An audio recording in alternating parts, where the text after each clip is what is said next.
Watching a lot of baseball, getting out. It was a beautiful day yesterday, getting out, hanging out with family. A really good day yesterday. I hope all of y'all had a good day as well. But back to work for everybody. We've got plenty to talk about. Such a busy weekend in the sports world. We've got one team set in the NBA Finals, another team with a dominating 3-0 lead in their series. A lot of news from the world of baseball, some even college football news, and also the loss of a legend. As Bill Walton, it was announced he died. The announcement of his death yesterday by the NBA. So really sad news to start yesterday, but a really busy weekend. Brett, how are you this afternoon? I'm doing well, Brian. So glad to be with you. So glad to be with Lee Aldwin and with everybody. And sure hope people can carve out some time for us today and the rest of this week. And you're right, it's so much to catch up on. And in the NBA world, the very real prospect now in the NBA and the Stanley Cup world of the NBA Finals and the Stanley Cup Finals could be in the same building. Yeah, how about that?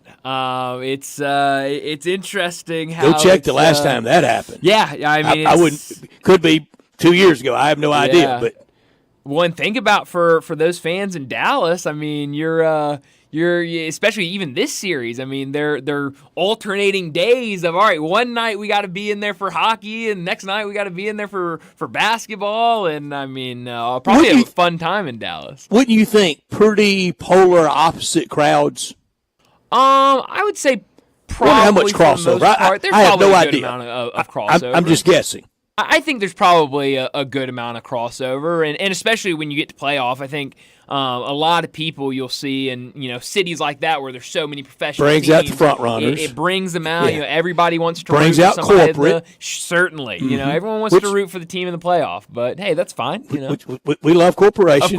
Of course. I would imagine at the suite level, et cetera, primo seats, it's probably some crossover, a lot of crossover. Sure. But I would think in the upper deck, the real fans. Sure. That could be different crowds. It could be the same ones. But I just guessing. I told you I went to a hockey game one time there. I think I was the only person in the building with a Southern accent. I mean, it was all people that had migrated to Dallas to work, sure. and I mean it was Schenectady and Cleveland and Detroit. I mean, I was the only person there, but real fun. And Brian, it also presents this. Uh-oh. We know we had a parade for the Texas Rangers last fall. That's right. That's right. Could be having one for the Stars. Could be having back-to-back parades through Dallas with the Stars and the Mavericks. Yeah, it'd be fun in Dallas, of course. That just leaves one with no parade. Well, Brett, somewhere over here is my backpack. It's parade somewhere route. In this room. It's in there. It's stuffed way back under things right now. But are they using it? I mean, look, Did they use it for the Rangers? Brett, if there's anybody, didn't get to use it with the Rangers, I'm afraid. But if there's anybody with the Stars or the Mavs that want to hit me up, need the parade details, you got it handy for them. It's a beautiful route, Brett. Yeah. I mean, it's a great parade that I have planned. Got to make plans. So, sure, and it would just be it would always be like a trial run, for when the Cowboys this coming up season hoist the Lombardi Trophy and have that parade route. You can test it out. Of the two, which one you think can hoist the trophy? The Dallas Stars or the Dallas Mavericks? Which one of the two? Best chance. Right now, I'm feeling better chance for the Mavericks.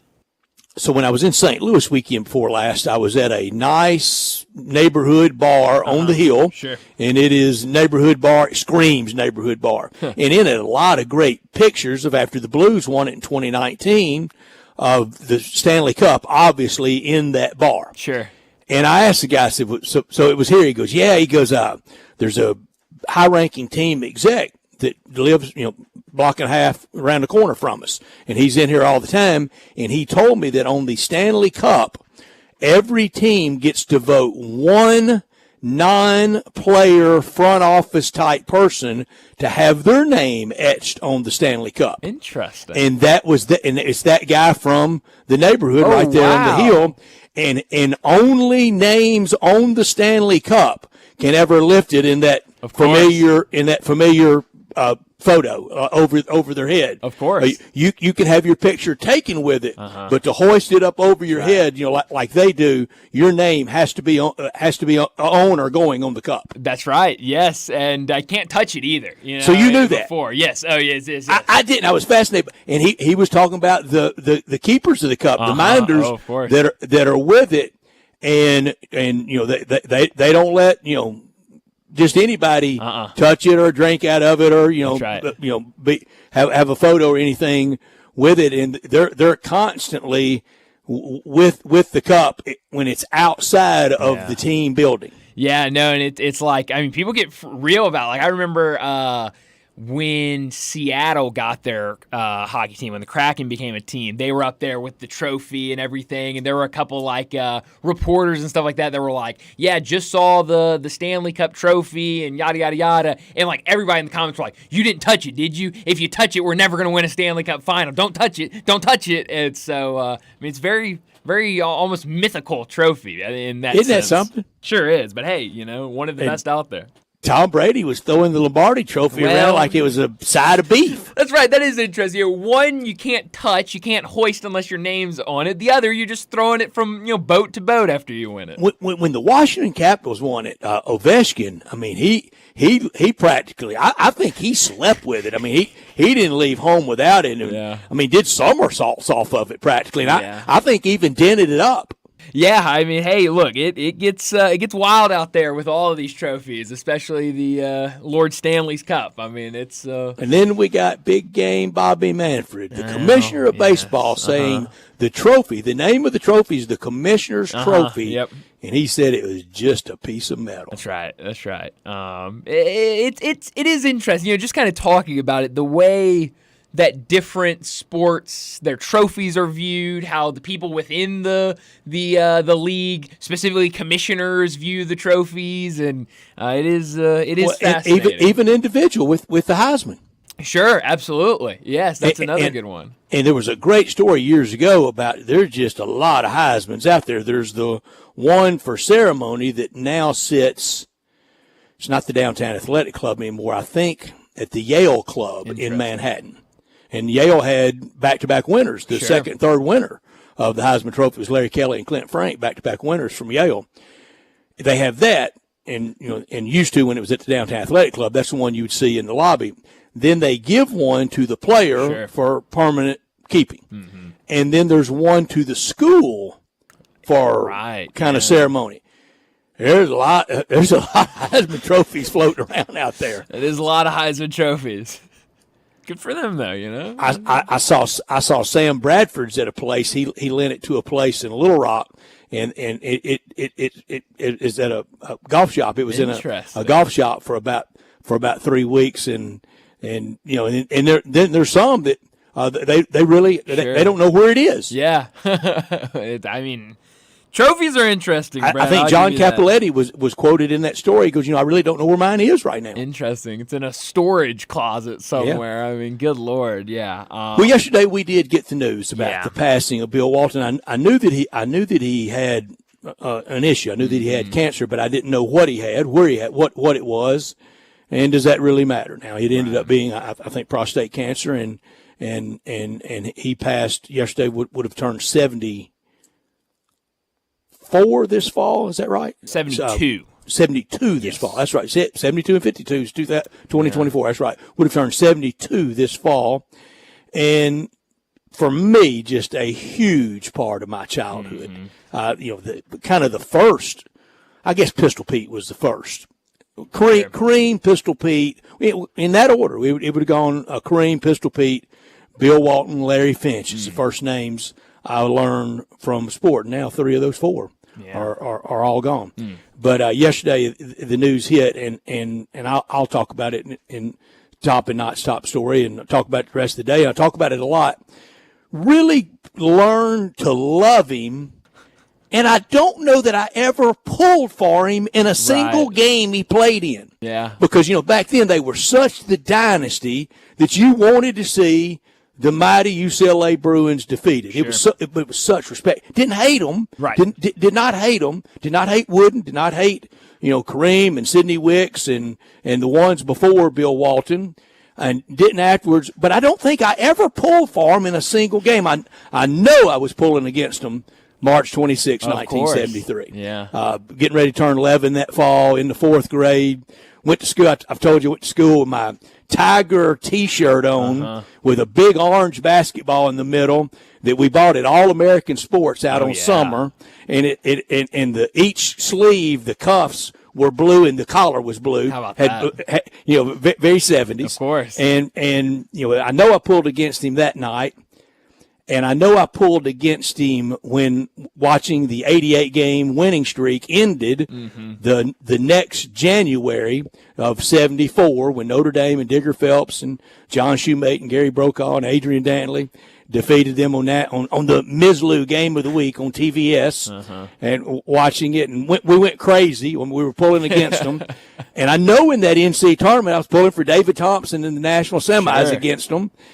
And even in the NBA Finals in 77, I was for Dr. J and George McGinnis and the Philadelphia 76ers because of my ABA Memphis roots. Sure. Having seen George McGinnis and Dr. J, come through here in the ABA. But it wasn't hatred. I wasn't anti him. Right. I didn't pull for Boston and Bill Walton in 86 in the NBA Finals because I was pulling for the Houston Rockets and Hank McDowell from Treadwell High School. We just talked about that final last week. Yeah. So I don't know that I ever pulled for Bill Walton a single time, but he was so good. He was so magnificent. He was so fabulous. You had to respect him. You had to like him. People call Tim Duncan the big fundamental. The first big fundamental was Bill Walton. Yeah. As good defensively, in position, in the perfect, butt low, chin high, guard position, never out of position, never flailing and casting about and kind of caught off stride. And then his offensive skills, that drop step in the low post and the high post, when he would get the ball up over his head around the top of the key or the free throw line, he was just a magician. He was Pistol Pete with the ball in the half court set, working that offense. The only big man I've ever seen in my life that could pass out of the high post like him was Keith Lee for the Tigers. Yeah. Their games were very, very, very similar. They both had a legitimate 15, 18-foot jump shot. You could run anything to them. It wasn't just stick backs and rebounds and kicking it and tap backs. You could run stuff through them. You could send both Keith Lee and Bill Walton to the line as your designated technical shooter. Yeah. If the coach got a technical on the other team, it was that good. His jump shot, his elbow, the left hand on the side of the boot was just perfect. And that news yesterday, celebrity deaths. We'll talk about it with our guest at 3:30 too. Celebrity death is weird because while I met Bill Walton a time or two, but he didn't know I existed. I did not know him, not trying to claim I did, but met him a time or two and was enthralled to be around him. And each time I would invoke 1973 and Larry Finch, and he would break into a soliloquy. I love the Tigers. Clean Gene Bartow, Larry Finch, and he did. He loved Larry Finch. Yeah. And but it's weird when you get that news. And yesterday, I know this really sounds weird, and I don't know that I can explain it well, and I'm sorry I can't, and I should because I'm into talking business. But it was very similar for me when I got the news that Tom Petty had died, and I realized that was a big, good part of my youth that I really enjoyed. Yeah.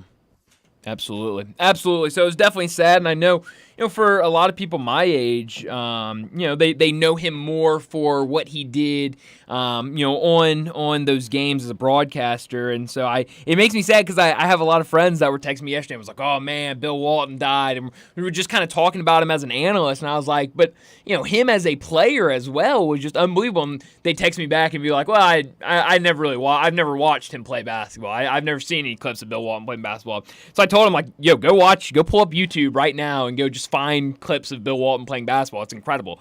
And some of them did and came back and were like, oh, wow, you're right. So it's definitely sad seeing that. I know we'll talk about that a lot this afternoon. You mentioned we'll talk to Brian Geltzeiler at 3:30, and we'll talk a lot about Bill Walton with him as well. But let me set up today's show before we get to top and not top story of the day. 3:30, like I mentioned, Brian Geltzeiler from SiriusXM NBA Radio. He'll join us to talk the NBA. We'll talk a lot of Bill Walton. We'll also talk about the Celtics making the NBA Finals, and we've got Game 4 tonight between the Mavericks and the Timberwolves. 3:45, we'll stay on that same topic of the NBA. Talk about Boston getting to the finals. We'll talk about tonight's game. We'll also talk a little bit more about Bill Walton. 4 o'clock, Brent Beard from First Coast News in Jacksonville will join us, talk some college football. A lot to get to with Brent. We haven't talked to him since we got all of the conferences to agree on the settlement in House versus NCAA, so we'll have to talk about that. Also, spring meetings going on down in Destin for the SEC, so we'll talk a lot about that as well. 4:30, we'll talk some baseball. Very busy weekend in Major League Baseball. The Cardinals have finally lost again yesterday against the Reds, but really good over the weekend. One game postponed. The other 2 wins for the Cardinals. Angel Hernandez is retiring. Ronald Acuna's season is complete. So we've got a lot of baseball to talk about. 4:45, we'll get to big number of the day. 5 o'clock, Bo Marchant will join us to talk the NFL. 5:30, we'll get to what's trending. And at 5:45, wrap up today's show like we always do with Taco Bell Crunch Time. Let me remind you, we're in our Family Leisure Studios where family and fun come together. Head over to Family Leisure for factory direct pricing on swimming pools, spas, and patio furniture. It's patio season. Come by Family Leisure and check out the new 2024 patio furniture sets. Pool season is here. I know so many people that were out in the pool, by the pool yesterday on a beautiful Memorial Day, but it's not too late for you to get yours. Buy now to get in line for your pool installation and get preseason pricing as well. Save $1,000 to $5,000 on all spas and swim spas. Also, special pricing on all in-stock saunas, theater seating, pool tables, and outdoor kitchens, but only at Family Leisure, 2120 Whitten Road, just north of I-40. This hour of our show brought to you every day by Lexus of Memphis at 2600 Ridgeway and online at lexusofmemphis.com. Give them a call at 901-334-9673.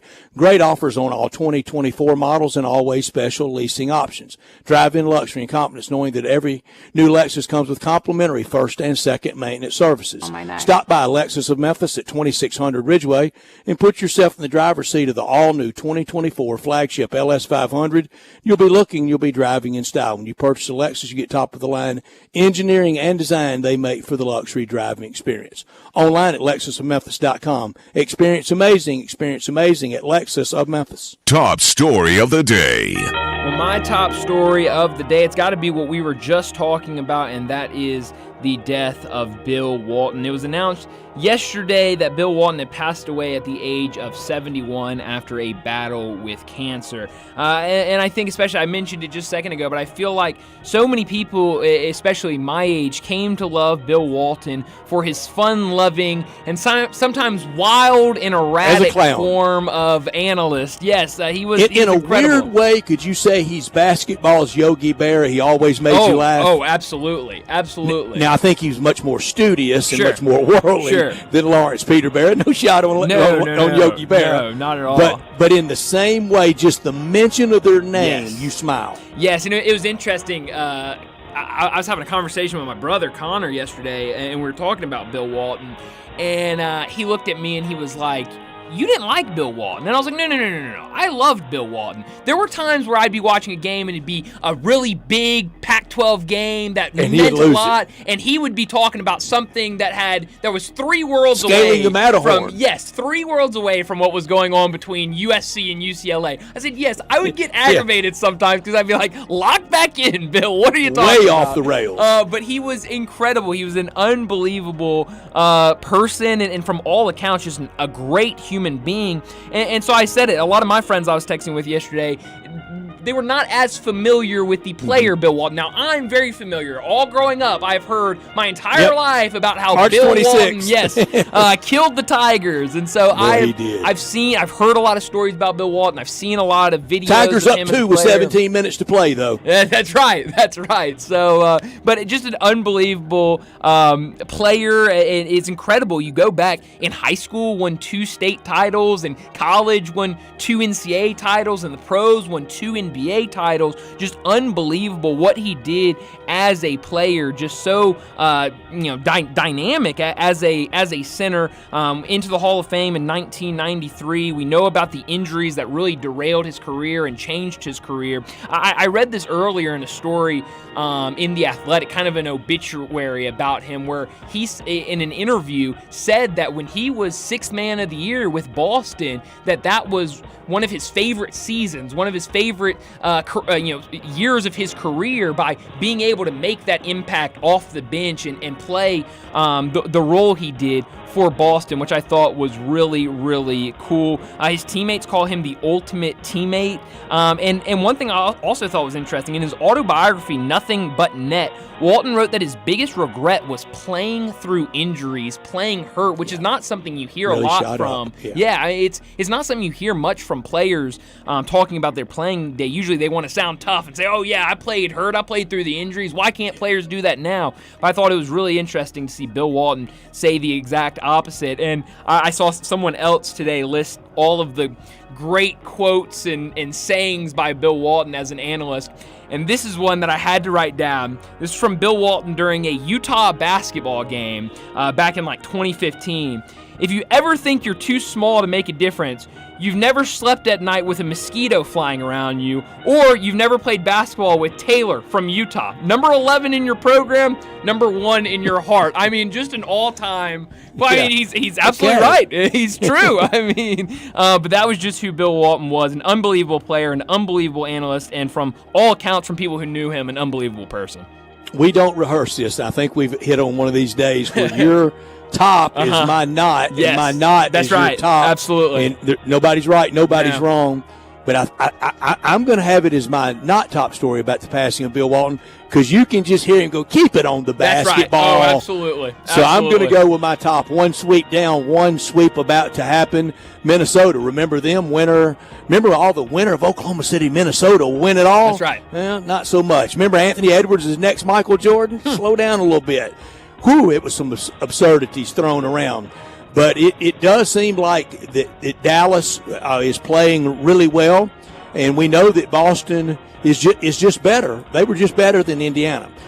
Some crybabies out there clinging to Indiana could be at worst 2-2 or even up 3-1. No, that's not how it works. They lost 4-0. You don't draw pictures, win, and advance. Excuse makers are almost always around 99% the loser. Ooh. Wow, I like that. Not top story of the day. Well, Brett, you were spot on. My not top story is what is going on in the NBA playoffs right now. Boston, they have their spot in the NBA Finals. We'll see tonight if Dallas completes their sweep and also gets there. I do think the Timberwolves can win tonight and send it back to Minnesota, but this series as a whole feels over. Dallas has played much better than Minnesota has, even though it's been a really fun series to watch. Now, on the other side, in the East, could make the argument that it was the most competitive sweep we've seen in the playoffs for a really, really long time. I have my big number. I don't want to give it away too early,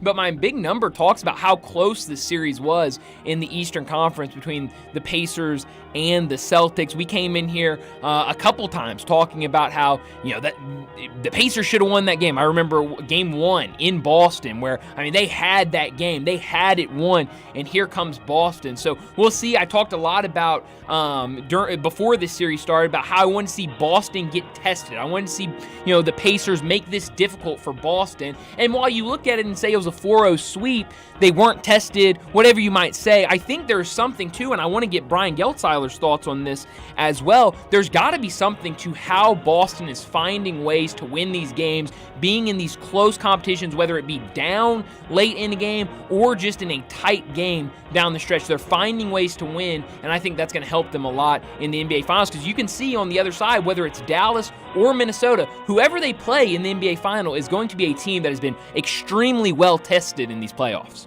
My not top story is the passing of the big redhead. No mention of him. Any mention of Bill Walton since March 26, 1973.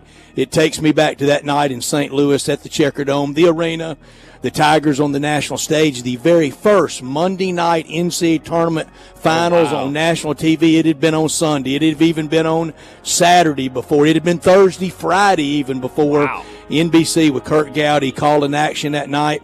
I go back to that and against the Tigers, and you know we saw him just be a one-man wrecking ball that night. You know, just a few years before that, I witnessed Man Walking on the Moon with all the TVs covering it. I saw Man Walking on the Moon that night in St. Louis. 44 points, 21 of 22. He was just extraordinary. And then the indelible image of Larry Finch helping him off the court after he had badly sprained his ankle. I always had lower extremity issues with foot and ankle trouble. And Larry Finch, 29 that night for Larry Finch, 29 in the national championship game. He was fun-loving. He was a showman. But Jay Billis said it best yesterday on SportsCenter. I know all your friends just think of him in the last 30 years. They should, and that's fine. Yeah. Think of him as a great player. That's right. I think maybe only Kareem in the argument for greatest college player ever. Incredible. Just an incredible player, incredible guy. But that'll do it for top and not top story of the day.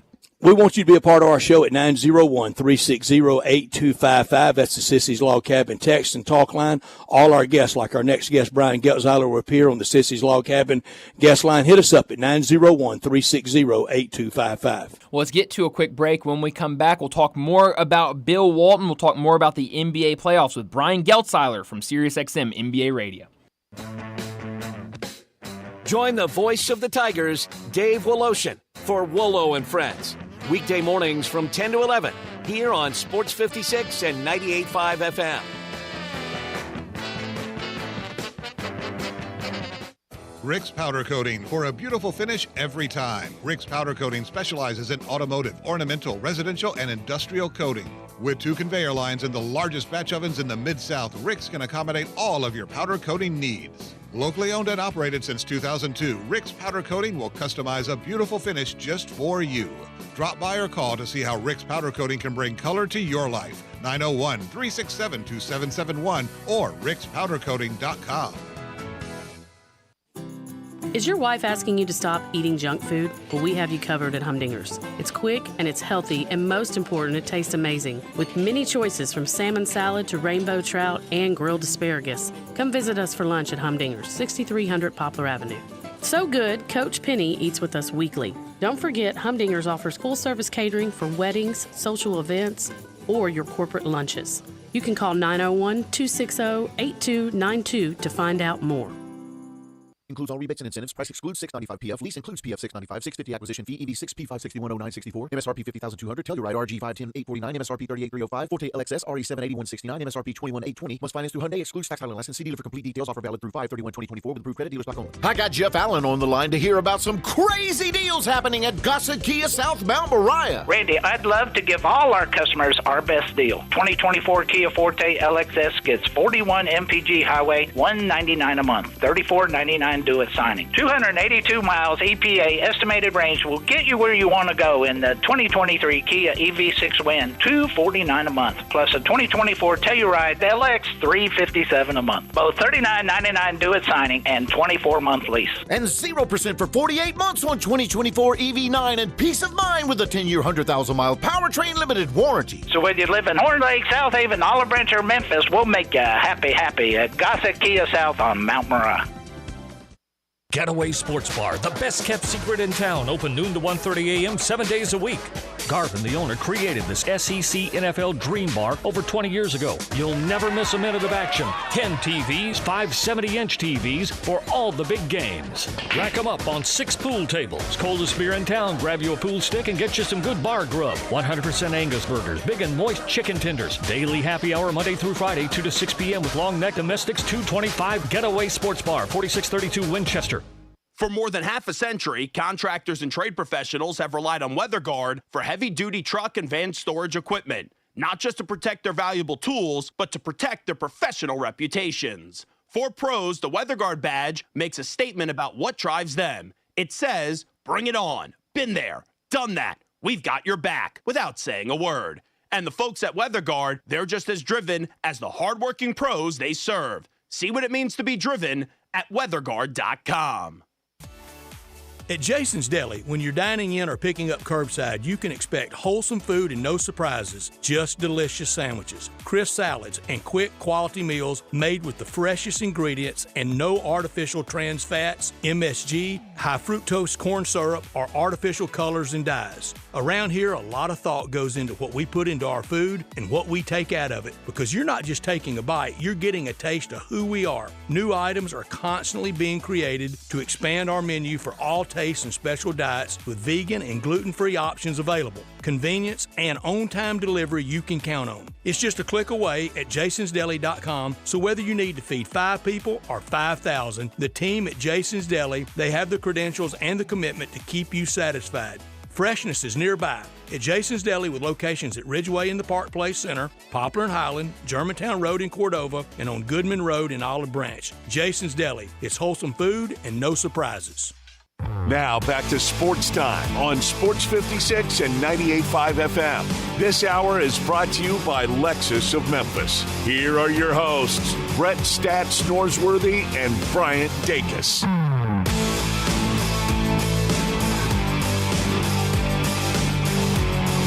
Welcome back into Sports Time. Bryant and Brett with you in our Family Leisure Studios, and joining us now to talk the NBA, Brian Geltzeiler from SiriusXM NBA Radio joins us now. Brian, thanks so much for joining us. A lot to get to. I want to talk a lot about the NBA playoffs, of course, but I want to start off with the sad news yesterday. Bill Walton, one of the all-time great centers, passed away after a battle with cancer.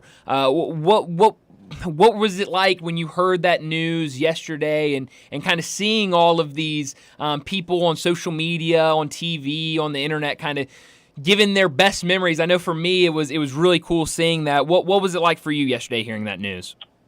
It was really very, very sad to hear, and I would have been sad to hear no matter what, but there was an extra layer of sadness for me in all of it, because literally a year ago this week, I spent 45 minutes interviewing Bill Walton in advance as a promotional tool on NBA radio in advance of his documentary, his 30 for 30 documentary that came out. And I spent 45 minutes interviewing Bill, and Bill and I hit it off so well that we continued the interview via text message for hours afterwards. And Bill was the type of guy, and I realized this, and I discovered this over the last 24 hours. It wasn't just me.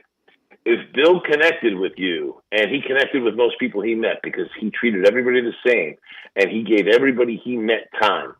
And if Bill connected with you, he liked you, and he wanted to chat with you, and he wanted to warm up to you. That was just his nature and who he was. And it was interesting because last night I went back over our text messages, which the text message exchange ended up stretching out for a couple of days. And I went back over the text message exchange, and every single text message Bill sent to me, he finished the same way. "Thank you for my life, Bill." Now, why would he say thank you for my life? When you talk to him and you got to know him a little bit, you realize Bill was not one of these people that was tortured by celebrity. He loved being a celebrity. He loved the fact that people would walk up to him of all walks of life and make conversation with him, whether it was about basketball or his other big passion, the Grateful Dead. Mm-hmm. And that was one of the things that he and I bonded over, is that out of a 45-minute interview, we spent 25 minutes talking about his basketball career and 20 minutes talking about the Grateful Dead. And he loved it. And it was incredible. But everything, every single text, thank you for my life, Bill. And I realized what thank you for my life meant. He looked at his life as this incredible charmed life.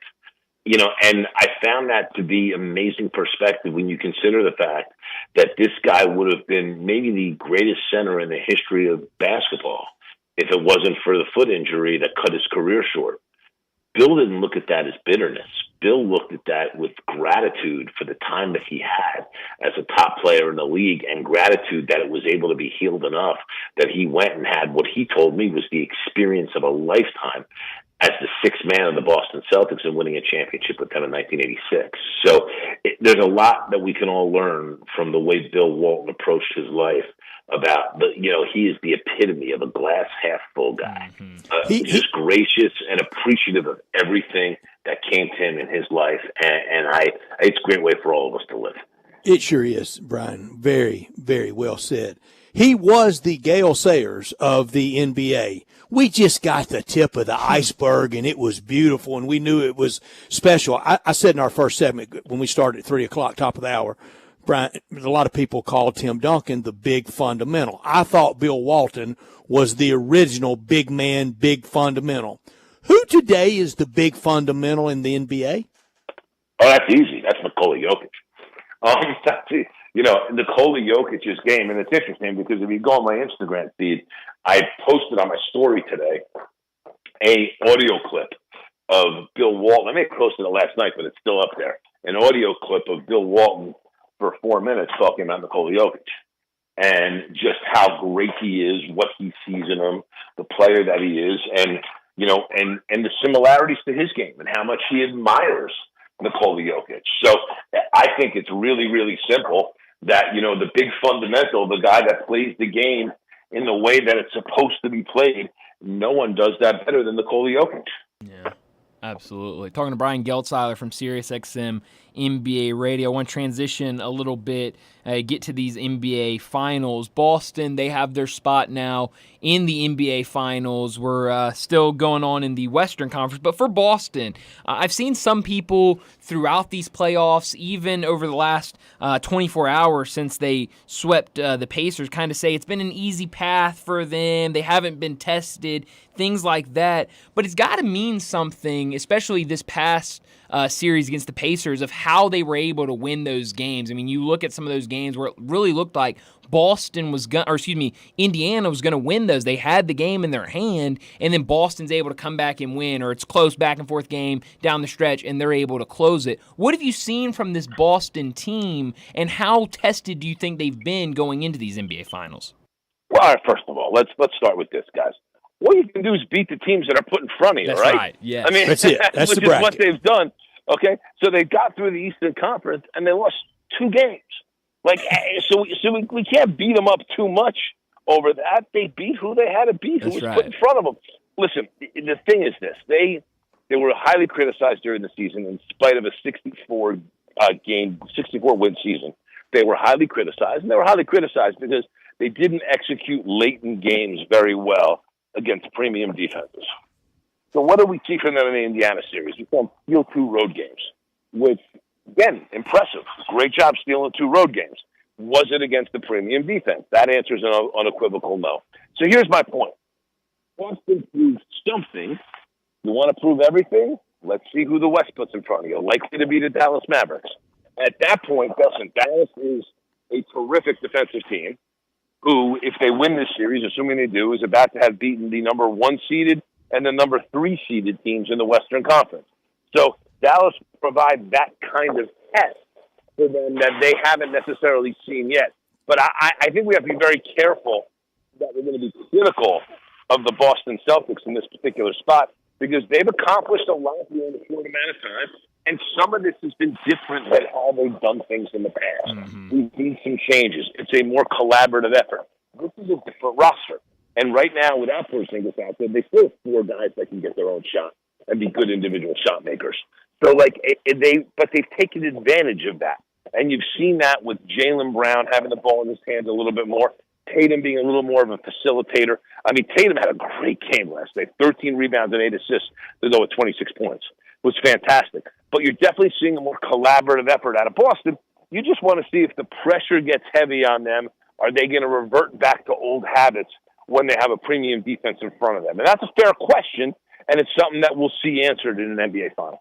Brian, I want you to put your deep Freud psychological hat on here, because I think and I know it's some of mine, I think even the light criticism to the heavy criticism to the dubiousness, the questioning of Boston, I think a lot of that centers around either spoken or unspoken questioning, maybe not trusting Joe Mazzulla. Do you think that's accurate? There's some of that here, but I also have to be fair to Joe Mazzulla. There have been improvements in the areas that people have been critical of him in. There's been significant improvements. Listen, late game execution's been a big deal. Timeout management's been a big deal. Both of those things have improved a lot. He doesn't have much of a bench. So without having much of a bench, he hasn't used much of a bench. But I will say he did something last night in preparation for the NBA Finals that I thought was really important. You know, Sam Hauser's a guy they're going to need in a Dallas series. If it ends up being a Minnesota series, they're still going to need Sam Hauser. Sam Hauser has not shot well, and Sam Hauser's the type of guy, if he's not shooting well, generally he doesn't play well. Mazzulla gave him 14 minutes in a game on the road last night, in a playoff game on the road. Now, again, were the stakes on the lower side because if they lose, it's a house money game, they get to go back home and be able to finish it there? Absolutely. But it was smart of Joe Mazzulla. And you know what? Hauser didn't shoot well again, but he played with a little bit of a different level of energy. And Mazzulla stuck with him for a bit. And there's something to be said there about we're going to need some guys off our bench here. You know, they're likely to get Porzingis back for the finals. What version of Porzingis will they get? Well, I'm not sure. Al Horford can play some elevated minutes. But again, they're going to need some contributions off the bench. And Hauser's a guy that can do that. Mazzulla, he's done some things differently here. I like what I've seen with them on the offensive end. And listen, they're an excellent defensive basketball team, no matter how you slice it. And that's kind of pretty simple. And Joe Mazzulla doesn't try to reinvent the wheel on that end of the floor. Sometimes it's about keeping it simple. The one thing I will say about Joe Mazzulla that did bother me a little bit, but worked out well in the series, mostly because Indiana's, again, not a wonderful defensive team. It's just too many threes with these shot makers. Like, you don't have to live and die by the three. And I think I'm not looking to criticize Jason Tatum at all, because I think Jason Tatum is a great player in this league, 3-time first-team All-NBA guy. You know, he gets MVP votes every year. He may not get any better than who he is now, but it's pretty damn good. Yeah. But if I have one criticism of Jason Tatum, it's the threes off the dribble. Sure. That's something that you can turn around and trace that back to the coaching staff and the head coach, because he's got a mandate of 45 to 50 threes a game. Well, if you got a mandate of 45 to 50 threes a game, your best player is going to take some ill-advised threes off the dribble, even when he's shooting 24% in the playoffs from three. Yeah, that's a good point. You know what I mean? So some of that gets pointed at Mazzulla. But listen, I was not for having a coach that's learning on the job with a title contender. With that said, he's learned. He's done a decent job. Now, listen, we'll see what happens here. Jason Kidd it's his third NBA stop as a coach, and he's been a coach for a while now. And he's got a great staff there. Sean Sweeney running his defense.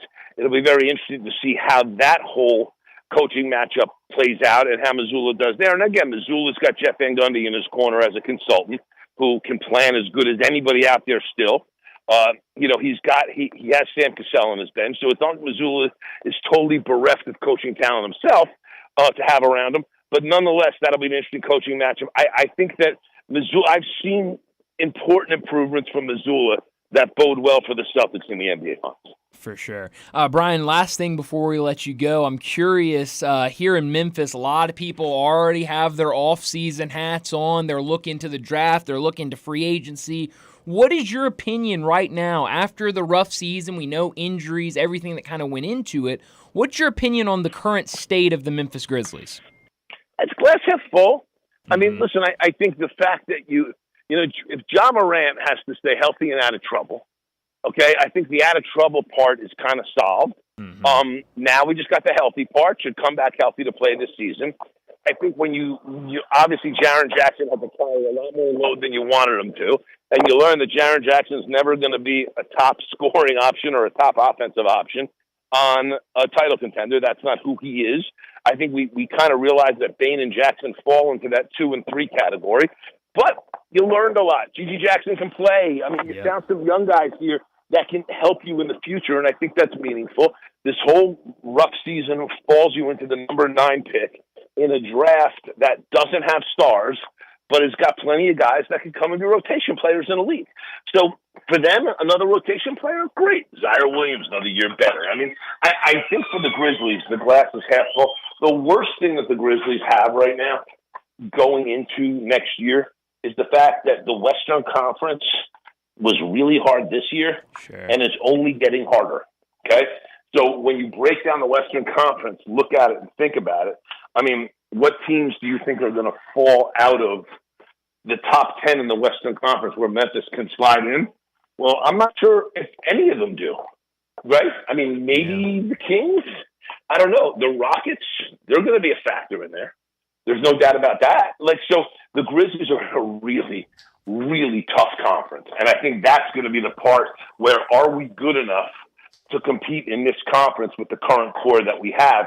And I don't know that they have a lot of flexibility to go make a lot of moves. They're going to have to kind of see how that shakes out on the fly. Listen, in a perfect world, you use this number 9 overall pick and maybe a player to try to upgrade a spot. In this draft, it doesn't have a ton of value. You're better off drafting a guy that you really think can help you. And we've seen this front office do a really nice job in putting that together. So, Zach Kleiman's done a really good job there. At number 9, even in this draft, I have a lot of confidence they can add the right guy to help them out. Yeah. Well, Brian, it was a lot of fun catching up with you. Thanks so much for joining us, and let's do this again soon. You got it, guys. My pleasure. We'll talk to you soon. Take care. Thanks, Brian. Brian Geltzeiler joining us from NBA Radio on Sirius XM. Always so much fun having him on talking NBA basketball, and had a lot to get to. We'll definitely need to catch back up with him maybe in the offseason and check back in on the Grizzlies, on the NBA. Love having Brian on. But let's go ahead and get to a break. When we come back, we'll talk some more NBA, the NBA playoffs, what happened last night between Boston and Indiana, and then previewing tonight's game between the Mavs and the Timberwolves. We'll do that next on Sportstime. Broadcasting from the Family Leisure Studio, we are Sports 56 and 98.5 FM. You or someone you know or care about has dealt with a difficult divorce. When facing divorce, you need the attorneys at Rice Law. Nick and Larry Rice lead the firm with 3 generations and 7 decades of experience. Located in Memphis, serving the entire state of Tennessee and North Mississippi. Rice Law is who you need to call. Simple or difficult divorce, they know how to handle it. Call Rice Law at 901-526-6701, or for more information, visit them at aboutdivorce.com. That's aboutdivorce.com. Are you aware? It's patio season. Family Leisure sure is. That's why they have factory direct pricing on swimming pools, spas, and even, yes, patio furniture. Yes, sir, it's indeed patio season. So come by Family Leisure and check out all the brand new 2024 patio furniture sets. And with patio season here, you know that pool season will be here before you even know it. So buy now to get in line for your pool installation and get pre-season pricing. Plus, you could save $1,000, $2,000, $3,000, even up to $5,000 on all spas and swim spas. Family Leisure has got special pricing on all in-stock saunas, theater seating, pool tables, and even outdoor kitchens. I love it when it's patio season because of all the fantastic deals that Family Leisure makes available just for you. Family Leisure, Whitten Road at I-40, where family and fun come together.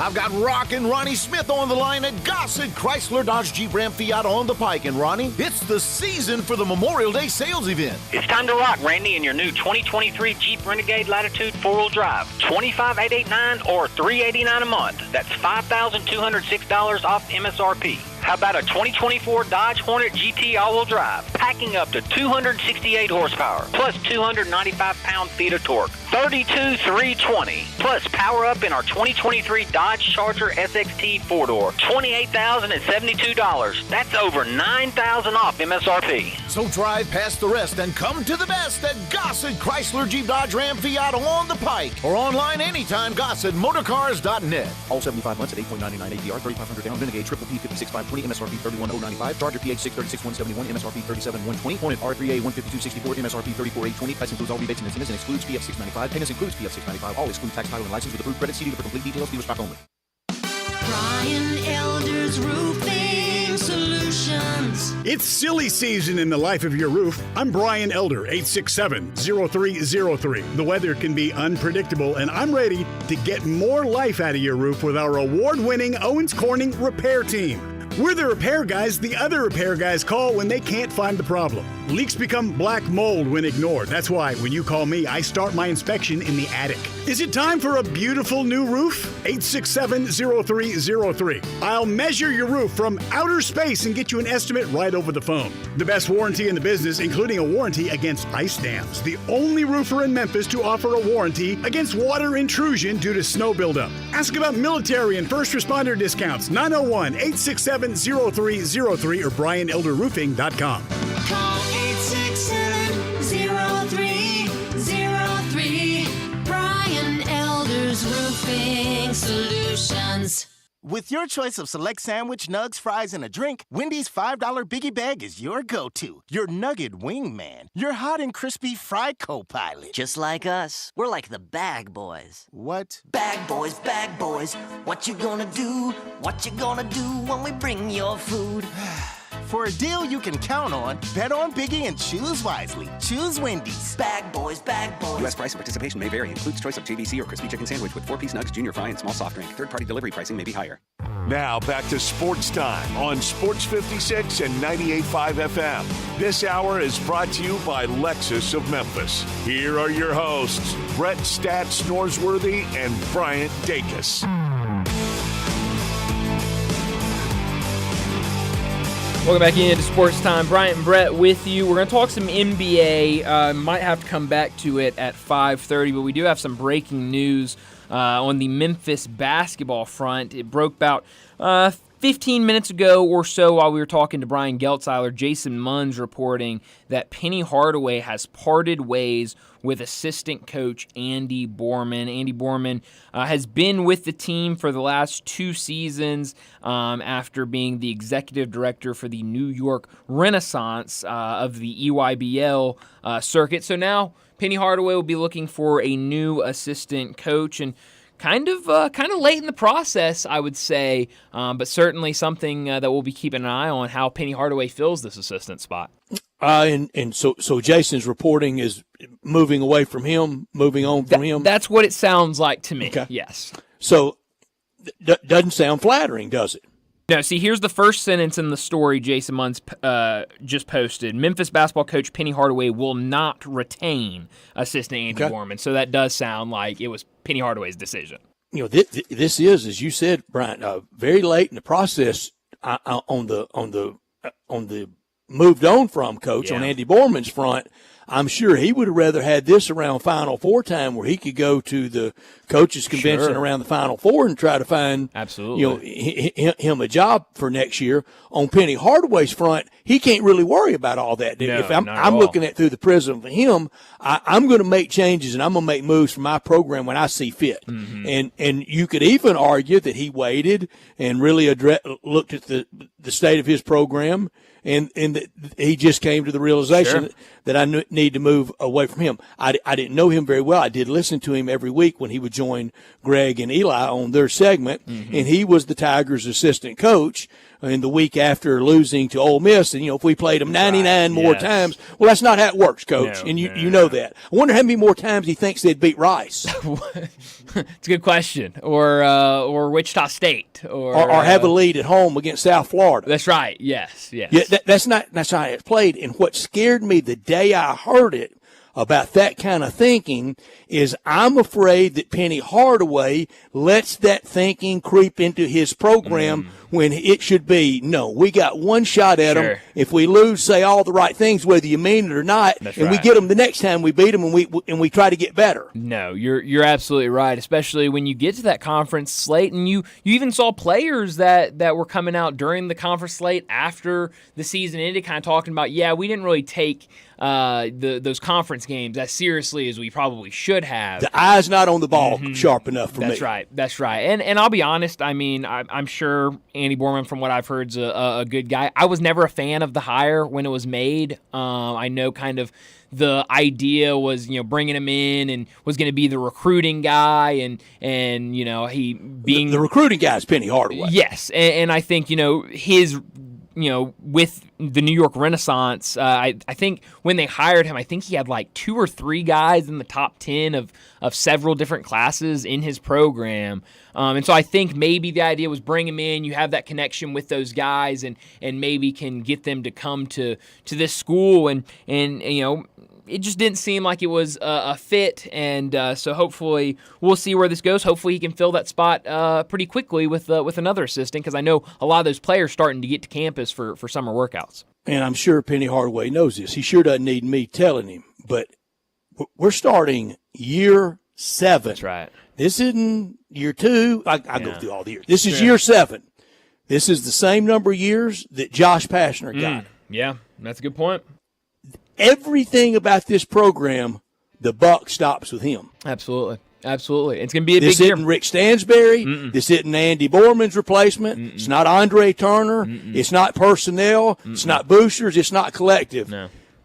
Penny Hardaway is the magic man of this program. Yep. The buck stops with him. No, you're absolutely right. So we'll see what happens and see who is that next assistant coach on Penny Hardaway's staff. I'll mention it later. It's part of what I learned today. But a lot of those players starting to arrive on campus over the weekend and even into today. So looks like a lot of things are going to start getting rolling over there, and we'll see what he does to complete his coaching staff. We didn't get to any NBA right now. We'll talk a lot of NBA at 5:30 during What's Trending, previewing that game tonight between the Timberwolves and the Mavs. But let's go ahead and wrap up this hour. Get to a break. When we come back, we're talking college football with Brent Beard.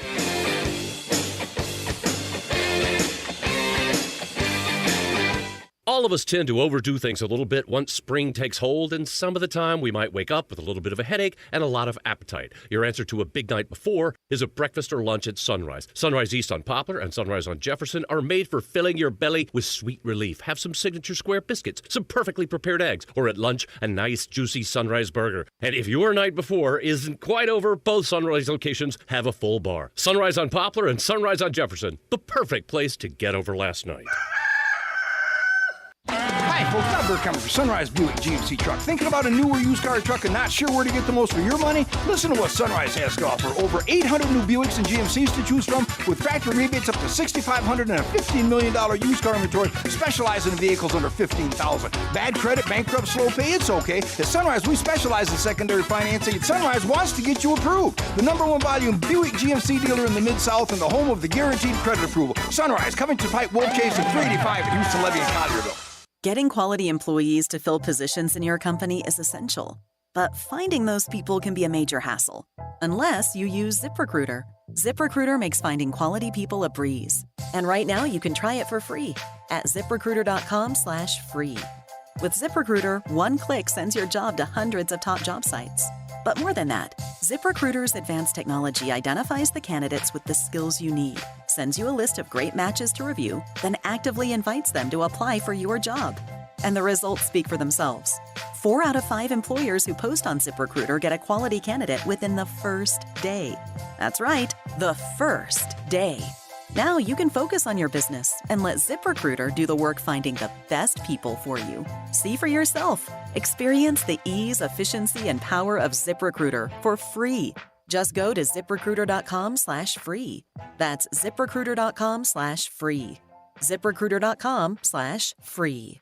When you think about insurance and you want great value without sacrificing great service, I want you to think one place: the Eflin Insurance and the entire Eflin Insurance team. Matt and his group of professionals will access 10 leading companies to find the right home and auto program that fits your budget and your absolute needs. The Eflin Insurance team, the number 386-GER, 386-4777.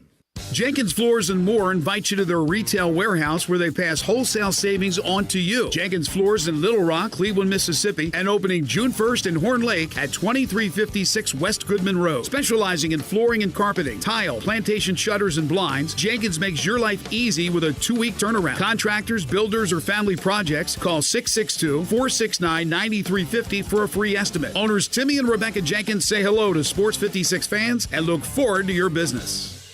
It's time to get to Gossett Kia on the Pike so Bobby J can put you in your new Kia today. Want summer fun and 41 MPG? We Gossett with 2024 Kia Forte LXS. $199 a month, $34.99 due at signing. How about 282 miles of EPA estimated range with new 2023 Kia EV6 Win? $249 a month. Get extra room and extra fun with 2024 Kia Telluride LX. $357 a month. Both $39.99 due at signing. All 24-month lease plus 0% APR for 48 months. Available on the all-new Kia EV9. And peace of mind with Kia's 10-year, 100,000-mile powertrain limited warranty. So hurry to Gossett Kia, 1900 Covington Pike. Online, KiaCovingtonPike.com. If you want it, we got it at Gossett Motor Cars. Include all rebates and incentives. Price excludes $695 PF. Lease includes PF $695, $650 acquisition fee, EV6, P5610964, MSRP $50,200, Telluride RG $510,849, MSRP $38,305, Forte LXS RE78169, MSRP $21,820. Must finance through Hyundai. Excludes tax title and license. See dealer for complete details. Offer valid through 5/31/2024 with approved credit. Dealer stock only. Sports 56 traffic.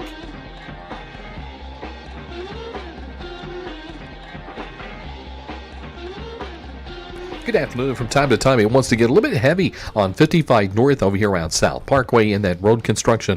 240 East already a little bit crowded, no surprise. Really over here around Poplar as it cranks up with more volume to the south on 55 down through South Haven. Passing State Line Road looks pretty good. Hey, 24/7 reliable crane and rigging services right here in Memphis. Make it Tomahawk Crane and Rigging. I'm Commander Chuck with your on-time traffic.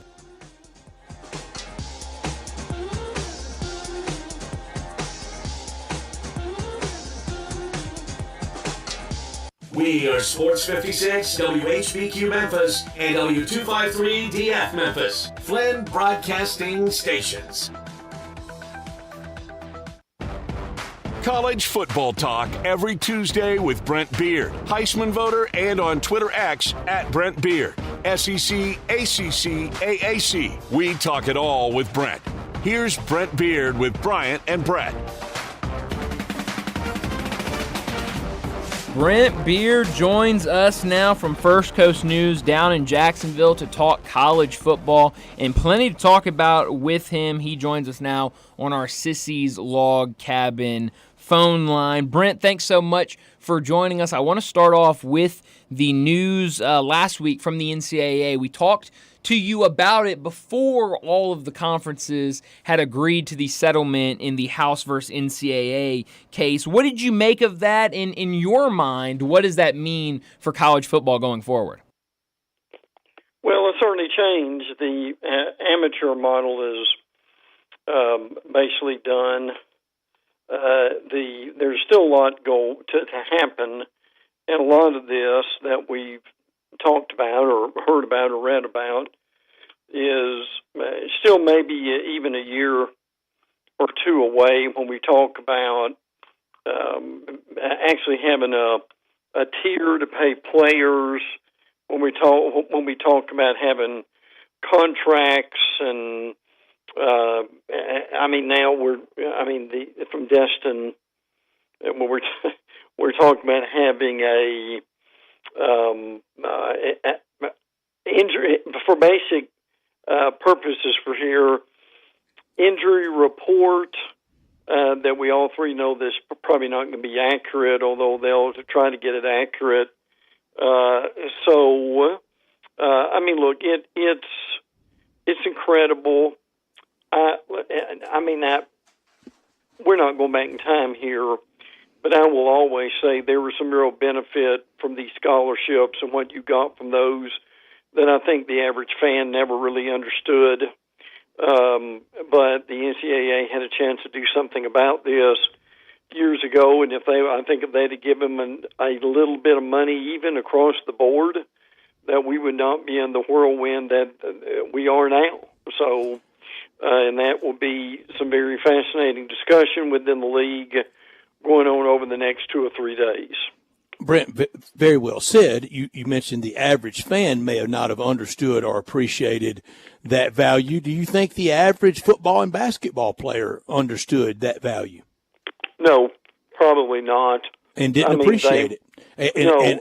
And too many I talked to all feel like either used or still owed something.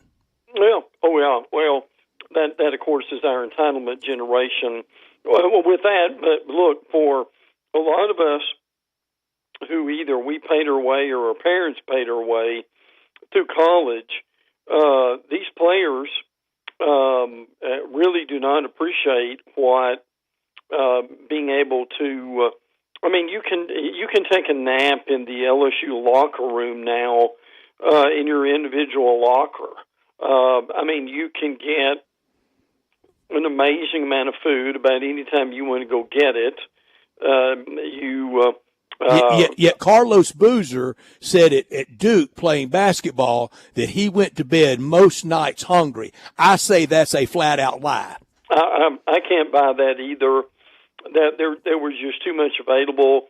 And you know good and well, with the esteem that Duke basketball program was, it wasn't like they did not have access to food or snacks or so forth. So, and look, they got and I don't want to be the anger man shouting at the cloud here, but they got a clothing allowance. They got a lot more money to go on these bowl trips per diem than people would ever thought they would. Now, is that model sustainable and last forever? No, but I do want to say and it's not for everyone, but that really was something that was important and probably very undervalued over the last several decades. That I won't say we'll never get it back, but we'll never get it back in that same situation. Brent, I know so many out there, and they just can't wait. They think, ding dong, this is time the big old mean SEC and Big Ten that they die, and these coaches are going to quit making what they're making. No, that's not even close to what's going to happen. No.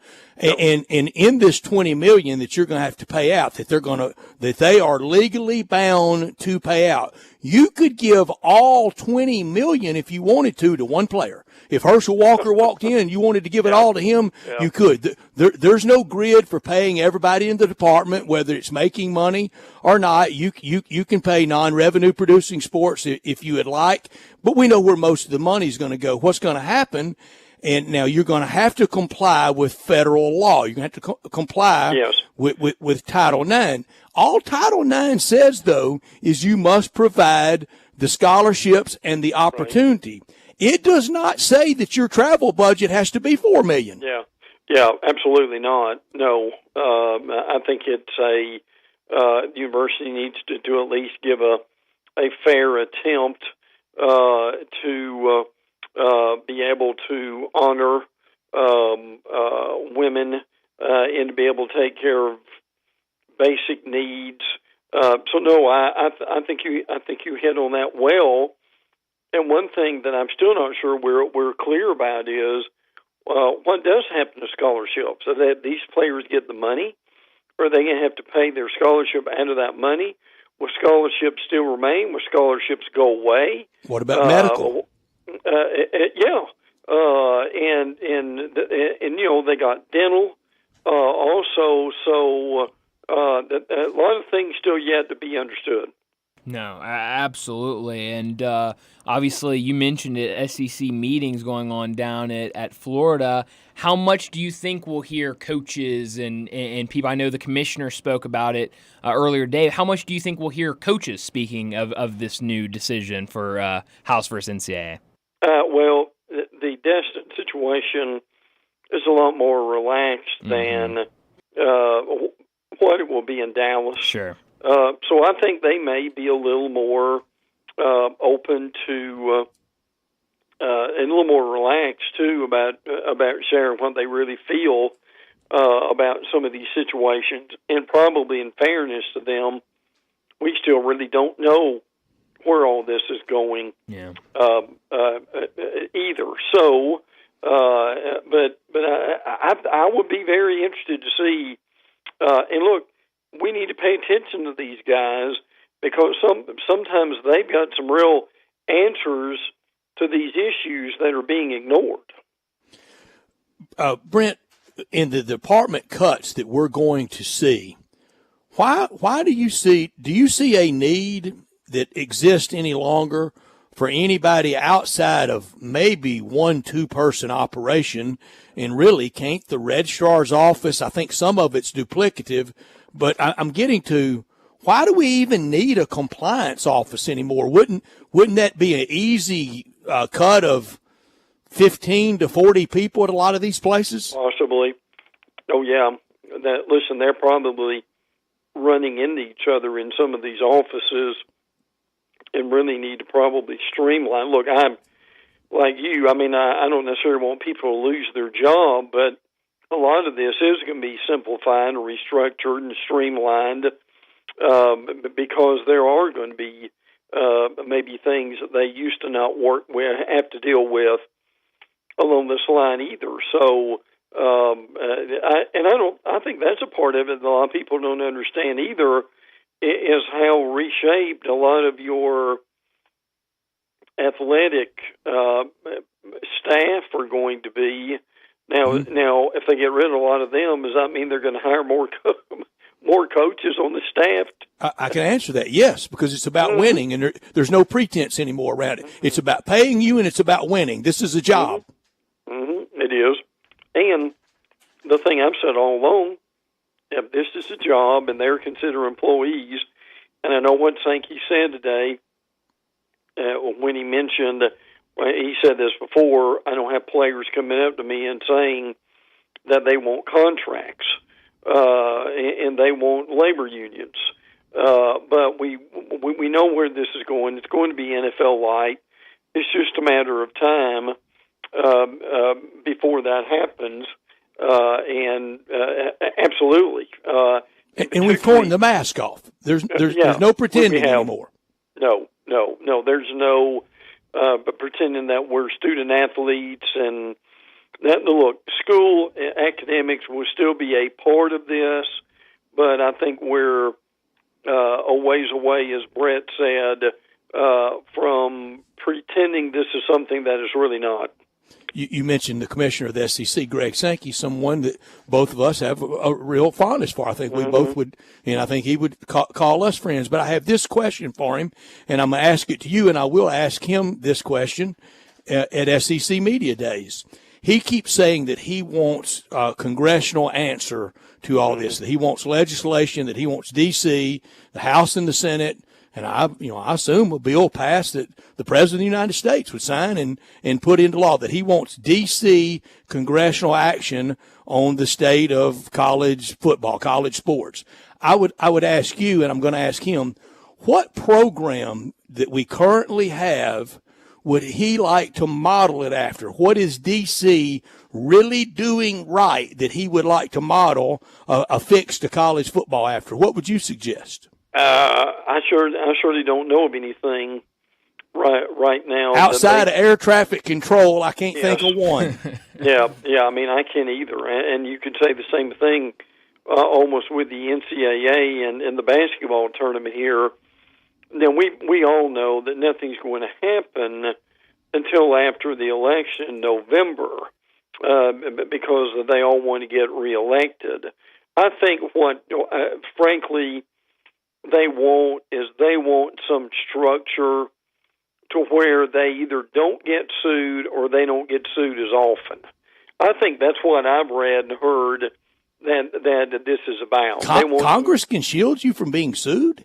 Yeah, well, I think that's pie in the sky with that, but I think they've got the things I've heard and read is they want a situation, yes, that could somehow cut down on what they've gone through in this antitrust and the legalities of it. And I'm with the Brad. I really don't know how they could do that, but boy, they're putting a lot of emphasis on the fact that this has just got to happen. Well, the reality is college football has lasted a long time without Congress being involved with it. Yeah, absolutely. Talking to Brent Beard from First Coast News in Jacksonville. He joins us every single week to talk college football. We've talked over the last couple of weeks about this Jaden Rashada lawsuit where he's suing Florida and Billy Napier and a couple other people after his botched NIL deal. Today, and you mentioned it, at these SEC spring meetings, a lot of the coaches more relaxed, not as buttoned up as we see them during the season or even at SEC media days. But Billy Napier, speaking when asked about the Jaden Rashada lawsuit, kind of said, I can't really say anything about it because of legalities, but he did say he was very comfortable with his actions.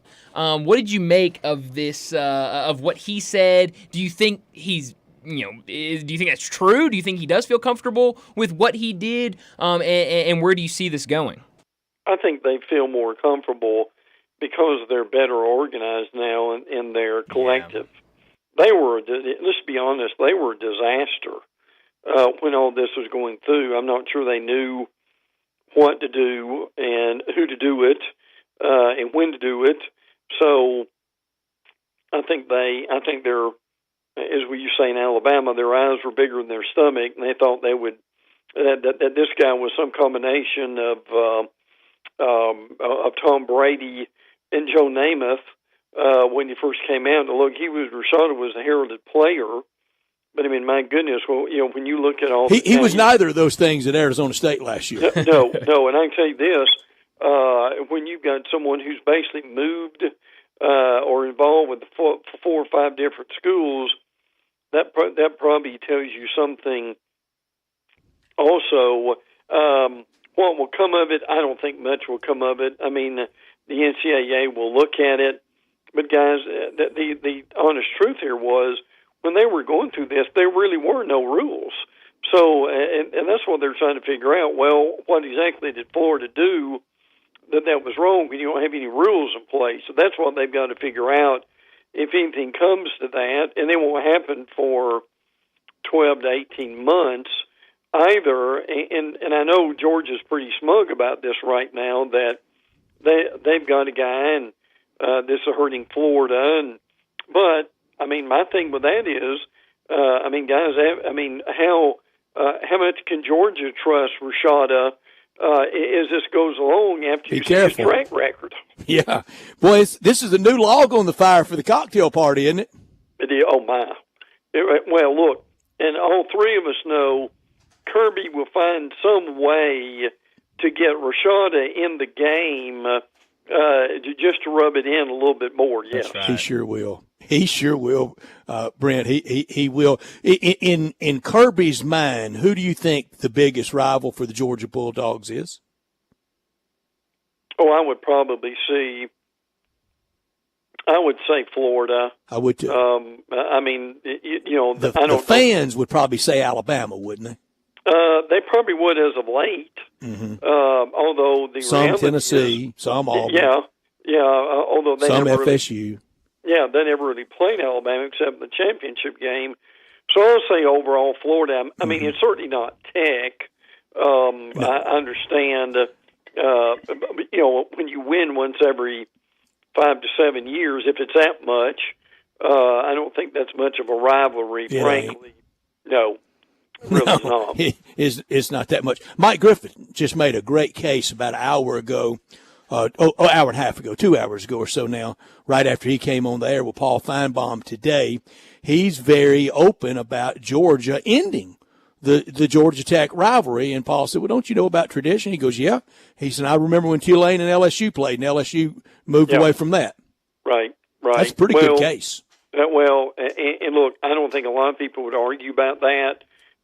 Frankly, I'm sure Tech would like to keep it, although they lose all the time just because of the money they get from it, too. And I really almost wonder for Georgia if the game's almost a nuisance. You're in the middle of or ending your. Well, it's a soft landing before championship week. Well, it certainly is, and every now and then when a Ray Goff was around, they had a chance to lose that game. That's not happening anymore because Kirby has more athletes, and he also knows how important that game is too. It's kind of like Gene Stalling said about a football game. If you don't think it's important, you try losing it. He said it playing Bowling Green. I'll never forget it, Brent. He said this game only matters if we lose. That's exactly right. Yes. And I think we were standing by him when he said it. He said, Bowling Green really matters. Let me lose it. And y'all showed me how much. Brent Beard with us on our Sissy's Log Cabin guest line. Brent, 16 teams in the SEC coming soon. July 1st will make it official, but we know Texas and OU are on the way. Out of 16 teams, how many do you think can realistically think about just being in the playoffs? Not winning at all, not being in the Final Four, just being in the playoffs. How many can dream of that? Whether they make it or not, just how many preseason can say, yeah, we're playoff bound? Well, and I'll go with Lindy's, which is out now, thankfully. I think you could probably go, this year I would say it's probably about 5, Georgia, Texas, Ole Miss, Alabama, and in Missouri, LSU and Tennessee. Is that 7? Yeah, you can throw in there. I bet Oklahoma's dreaming it. Oklahoma's dreaming it. I think A&M is dreaming it, whether they can ever be able to pull it off. All right, that's 9 dreamers. I think, although they don't have the team yet, I think Auburn could be in that list. And Florida would be on that list. 11. Okay. At different times. So, we're what, at 11 or 12? Yeah. So, all right. I'm with you on dreaming, on just everything break right in preseason. All right, we know that's not going to be the case. It's going to be max 4 or 5 max. It will. Could go as low as 3. If you were one of those dreamers on May 28th or August 28th, and then you end up in the Music City Bowl, how you think that's going to go over? Ooh. Well, what's going to happen is look, I know that the 12 is going to open up more possibilities for teams to get in, but could you also argue that it's not going to be creating more pressure from fans who are saying, well, geez, if we can't get into 12, we know we can't get into 4, so at this point... Then why am I going to the Poulan Bowl and spending $1,000? Sure. Yeah, absolutely. 1,000 won't get you anything anyway at a bowl game. No, but it's a let's put it, there's additional opportunity and there's more pressure possibly. So do you think this will, we always talk about kind of that window for a coach, and for a long time it was, well, you got to give him, 3 or 4 years, really let him get his guys in there. Does this, with the expanded playoffs, especially in a conference like the SEC, I'm sure you could say the same thing about the Big Ten as well, those kind of being the 2 big conferences, does that kind of shorten that window down now if you're one of those teams and you don't make the college football playoffs? I think that window, help me, Brad, on this, I think that window has been shortened for years now. Should it be? No, but I think that's just reality of it. That's capitalism. Sure it is. It is. Cuts both ways. It is. If you ring the bell, you get 8 years at $8 million. You don't ring the bell, you're out. That's right. Oh well, you are. And Brian, the reality of this is, when Brett and I started covering this, you could argue that coaches actually got 4 or 5 years to develop the program. Yeah. I think now it's either 2 or 1.5, maybe. And fortunately, Billy Napier got another year. I thought he should because of the Eli Drinkwitz rightfully got last year. He did. He sure did. And it looked like he was on his way out at some point. Jimbo got plenty of time. No question. And with the additional time, continued to prove he couldn't get it done. Yeah, and Brian Harsin didn't, but Brian Harsin didn't hire himself, and you can't fire everybody that hired him. You could only fire him. You can't. And look, I will still say, look, I'll be the first to admit it didn't work at Auburn, but I will still say that that Harsin is a decent football coach. He's not Nick Saban. He's not Urban Meyer. He's not whoever you want to put in there. But he ain't Gene Chizik. No. But I think what happens sometimes is you've got better. And we've had this discussion before. I always thought Bill Battle was a really solid SEC football coach, but he couldn't beat Alabama and Auburn. If you can't do that in this league, you're not going to be in it long. Especially then, when it was a 10-team league, Yeah, well, that's going to be interesting, and hopefully we get more stuff from the SEC this week with the meetings down in Destin. But, Brent, as always, thanks so much for joining us, and we'll talk to you again next week. Guys, let me say on my way out, condolences to the family of David Lamb, who is a renowned, I think Brett's met David. I knew Lamb Chops well. Writer, radio, TV, creative, gregarious. Media Days legend. No question. But he died a few days ago in his 77, and really helped a lot of us in a lot of ways. Godfather of Jacksonville Talk Radio, was that him? The Godfather was probably Jay Solomon. Jay Solomon, I'm sorry. But David was up there because David really got into radio, or at least doing sports on radio, in the late 80s before it really exploded, and all of us got into it in the early 90s. So, but I just wanted to mention that real quick. And good stuff. Really appreciate David and what he did. Tremendous on the air, and a really good person who mentored and helped. Did he ever light the cigar, or did he just chew on it?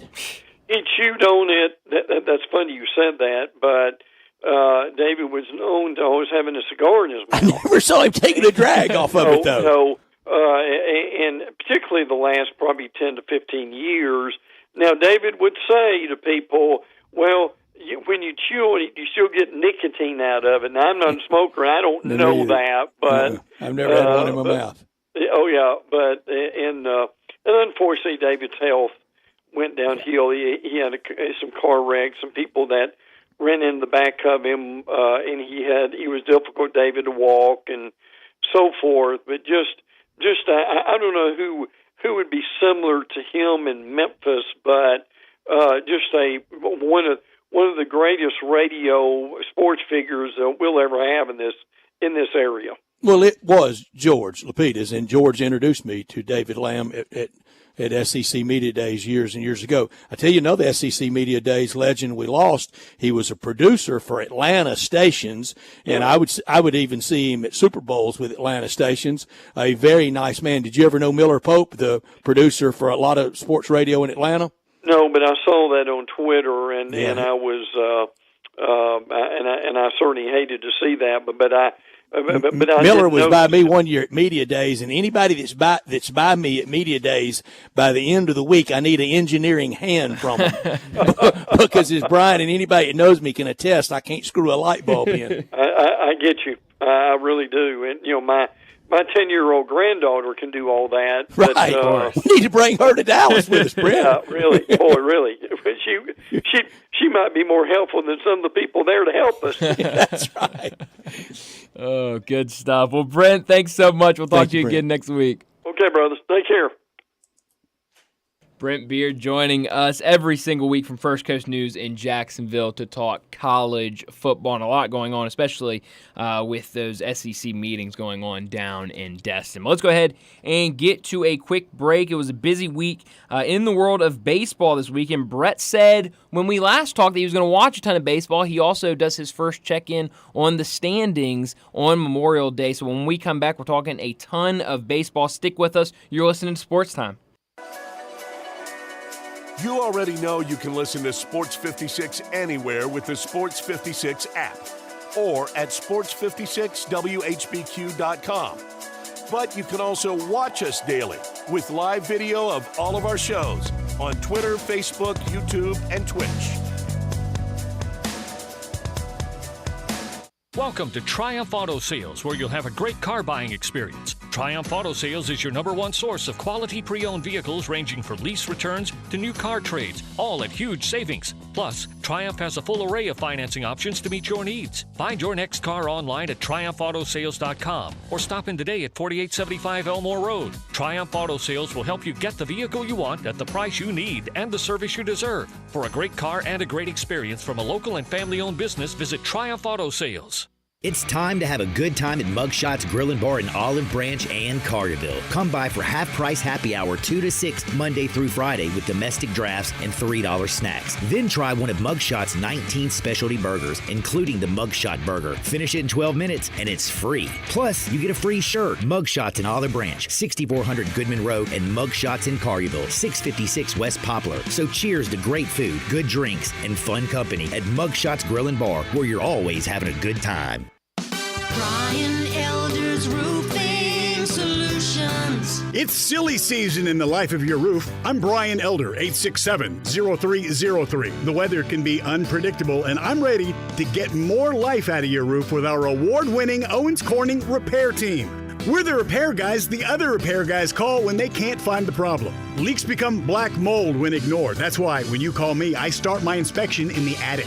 Is it time for a beautiful new roof? 867-0303. I'll measure your roof from outer space and get you an estimate right over the phone. The best warranty in the business, including a warranty against ice dams. The only roofer in Memphis to offer a warranty against water intrusion due to snow buildup. Ask about military and first responder discounts. 901-867-0303 or BrianElderRoofing.com.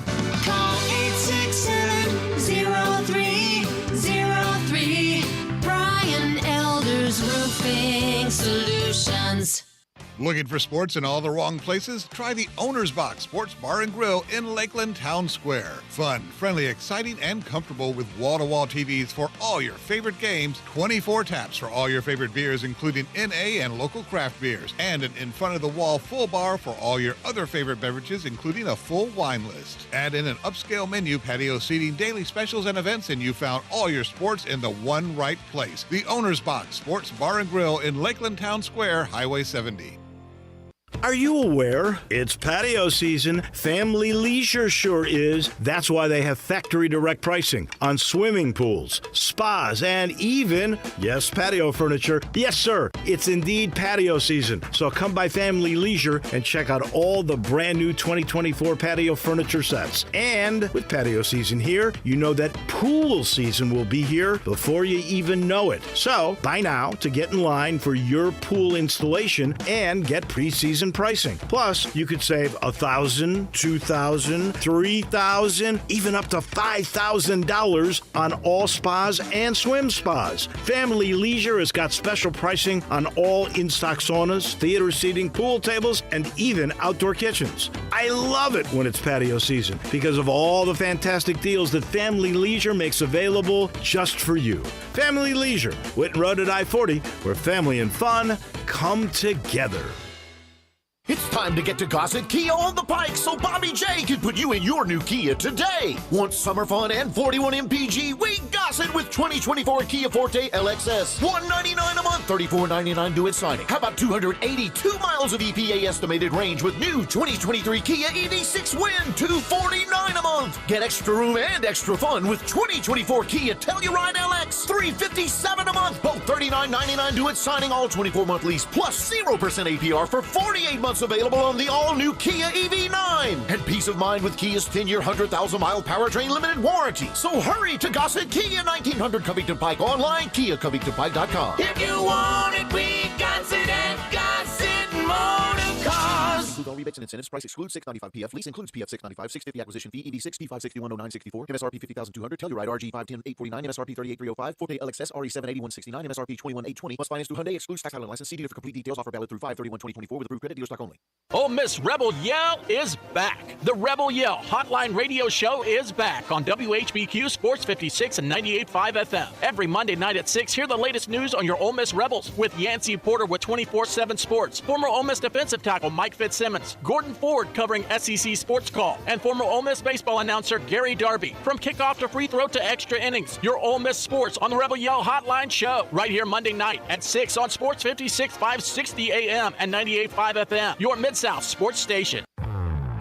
Now back to Sports Time on Sports 56 and 98.5 FM. Here once again are Brett Norsworthy and Bryant Dacus.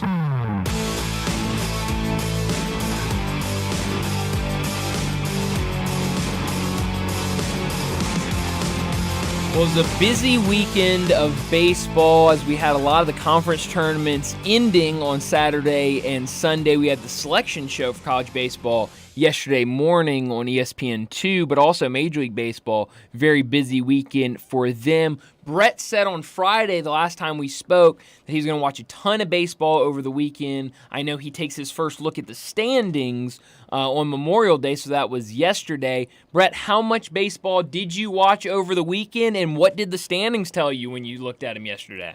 I watched a lot, and I really enjoyed it, and the standings yesterday told me that we're about a third of the way through, and they don't mean a whole lot. That's right. They really don't. I kind of knew that even Sure. before the weekend got here, and I looked at them very long. Next time they'll kind of coalesce and mean a little more to me. Will be around the 4th of July. They don't really matter after that last day of the year. That's when they matter. Labor Sure. Day is the home stretch. 3 summertime holidays is when they kind of a little bit stand out. Of course, the first one stands out less than the next ones will. What I saw that I regretted the most over the weekend is what has now happened to Ronald Acuna and the Braves. Holy cow, yeah. I mean, when I saw him go down, I feared the worst. Oh, it was in a heap. And I kind of felt like it was going to be some sort of And it ACL, and it absolutely was. So yeah, I mean that's really rough for the Braves, who I think were kind of waiting for him to start really getting going. Kind of a slow start to the season for Ronald Acuna, and then to have that happen now, tearing both his ACLs in his Major League Baseball career. Really rough to watch that on Sunday or Saturday, whatever day that was, when Sunday it was. Yeah, I mean, there's now a big question mark around this Braves team where I think a lot of people, a good team, but I think a lot of people, especially Braves fans, have been kind of questioning this team because they were, 9 games, 10 games, 8 games back from the red-hot Phillies, and now your superstar gets injured. They're definitely, and your all-star pitcher had already been injured. There's going to be a lot of questions to be answered down in Atlanta. How many could lose Spencer Strider and Ronald Acuna? And I think the Braves are still going to make the playoffs. And yeah. we know what they did with the last time they were in the playoffs. That's right. Without Ronald Acuna. It was a championship, That's and they right. could still win it. But that's a lot to overcome. In college, watched the selection show yesterday and have seen a lot of reaction to it. And I don't blame the good people at Mississippi State for being irritated in not getting one of those host sites this weekend. You can pick your team out that you feel like that State should have been in over, but then you dig down and you look at that selection committee and how every member of the selection committee took care of their school. Yeah, how about that? That was kind of the big story. No, and didn't even mind doing it. No, not at all. Just let it rip. Yeah, and I mean, you look at a lot of those bubble teams that ended up getting in, and direct correlation to having people in that selection committee, in that selection room. So Coastal Carolina? Yeah. How about that case for them? Yeah, well, I mean, they were I think a 7 or 8 seed in their conference tournament, and now I think made it to the semifinals of the championship game. But still, I mean, I was shocked, and I love Coastal Carolina. I watch a lot of their baseball. I was really surprised when I saw them make it. All right, just these two. Now, one thing I'm with you, Mississippi State, on the grievance from yesterday, and I saw last night. I was watching Colin Cody or Mike Sadie doing Channel 3 Sports, and had some video from the Columbus station of Chris Lamona saying it's time to move on. Got to play the hand we've been dealt. But I don't blame State fans for being mad. Now, State fans for years. Larry Templeton was on that committee, and he had a lot of favoritism for his beloved Maroon. So it cuts both ways. But just you, Bryant, who do you think should have hosted between East Carolina or Mississippi State? Yeah, I mean, it's a good question. I think, and I've said this, I know we've talked about it a couple times, I think East Carolina's a really good team. They've dealt with a lot of injuries late in the season and did not play their best baseball at all in the conference tournament. I thought I think you could go to all those games and say they were not the better team for 6 innings of probably all those games they played. Had to have a lot of comebacks and win. But I'll be honest. Play 9 innings. Exactly. And so we're able to come back and win a lot of those games. Lost in the semifinals. I was surprised that they got the host spot. I was surprised. But I thought Indiana State should have been a host rather than anybody else. And most mocks had them hosting. Yeah, a really good team. Now, they lost in their championship game, I believe. Might have been semifinals, but a really good team, a really good atmosphere there. Did you know Larry Bird once played baseball at Indiana State? Brett, it's one of those things. Was a pitcher. When people tell me that, I go, "Oh yeah, that's right," but it's not something that stays in my mind. It shocks me every time. Him coming off the mound at you? No chance. Not a pitcher I would want to face. Too long. But no, I don't. I know that there are a lot of Mississippi State fans that are mad, and they have good reason to be. But I think there were several teams that you probably could have picked and choose from. Nobody's going to feel sorry for the SEC. Not at all, especially when you get 11 teams in the tournament. Yeah. Nobody's going to feel sorry for you at all. You get a record 11 in. Mm-hmm. Now, how many teams will make it through to Super Regionals the weekend after this weekend? Right. And I meant to ask Brent this, but I think it will be apropos next week because I think FSU will get out of this weekend, Florida State, and I think I know Arkansas will.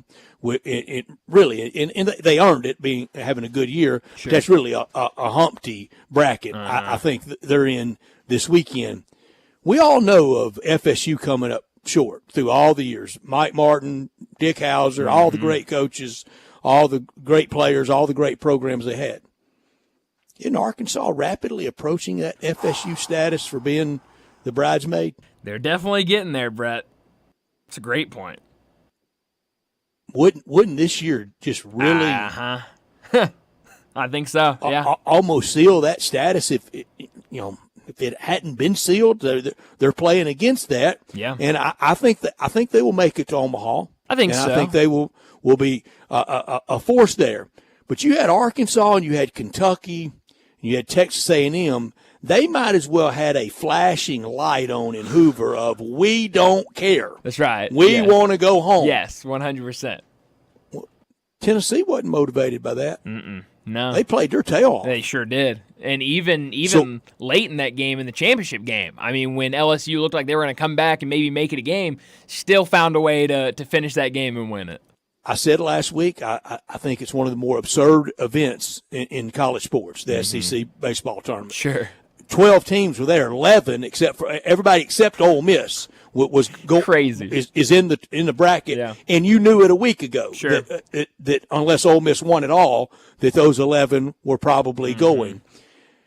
But Tennessee, they went and competed. They didn't want to bow out. So when we get to the end of it, and they both could get knocked out, Tennessee and Arkansas. But if Tennessee wins it all, you can really make the case of, no, you don't go down there ready to be beat. Right. You don't go down there with that defeated attitude.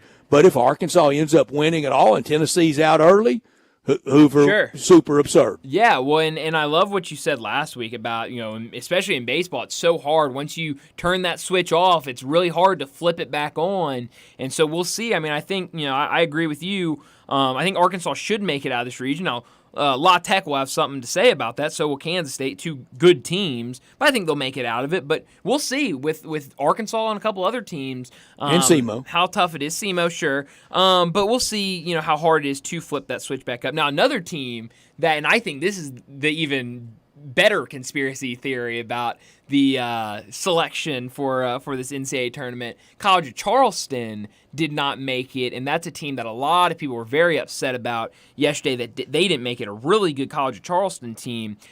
But their conference, the CAA, has a baseball deal with Flow Sports, which is a direct competitor to ESPN and ESPN Plus to show a lot of their games. Some people are thinking that the selection committee left them out because they play on Flow Sports. Maybe whether it's people don't watch their games because you have to buy a Flow Sports membership and they weren't going to get that. Or maybe ESPN poked in and said, hey, let's not put this team that's on the bubble, that is a Flow Sports team, into the tournament. Let's leave them out. So that's the conspiracy theory I love. Battle. Oh, yeah. Brett, how many games have you watched on Flow Sports? I didn't know it existed. I love that. Oh, you didn't watch? What was the tournament that they always play on? Right up there with the CW. Yeah, that's right. The Flow Sports, I think they have Flow Sports sounds like one of those kind of late-night raunchy channels. Oh, well, you got to be careful, Brett. You got to be careful. When you're typing it into the search bar, you got to be careful. Yeah. I think Flow Sports did the CBI tournament at the end of the season. There you go. You got to be careful, Brett. Got to be careful. How about this note? 12 schools. This is from Ben Stevens on Twitter. I want to give proper attribution. At Ben Scott Stevens, host at Sports Grid, Big Ten Ben, proud Syracuse alum. He tweeted this nugget. 12 schools made an FBS bowl game, the men's basketball tournament, and baseball NCAA tournaments. Oh, wow. Alabama, Arizona, Clemson, Duke, James Madison, Kentucky, North Carolina, NC State, Oregon, Tennessee, Texas, and Texas A&M. Wow. That's a great Did nugget. it feel like A&M had that year in sports? No, not at all. Uh-uh. And I think it's because football carries everything. And it doesn't matter what you do in basketball and baseball if you're not doing anything in football.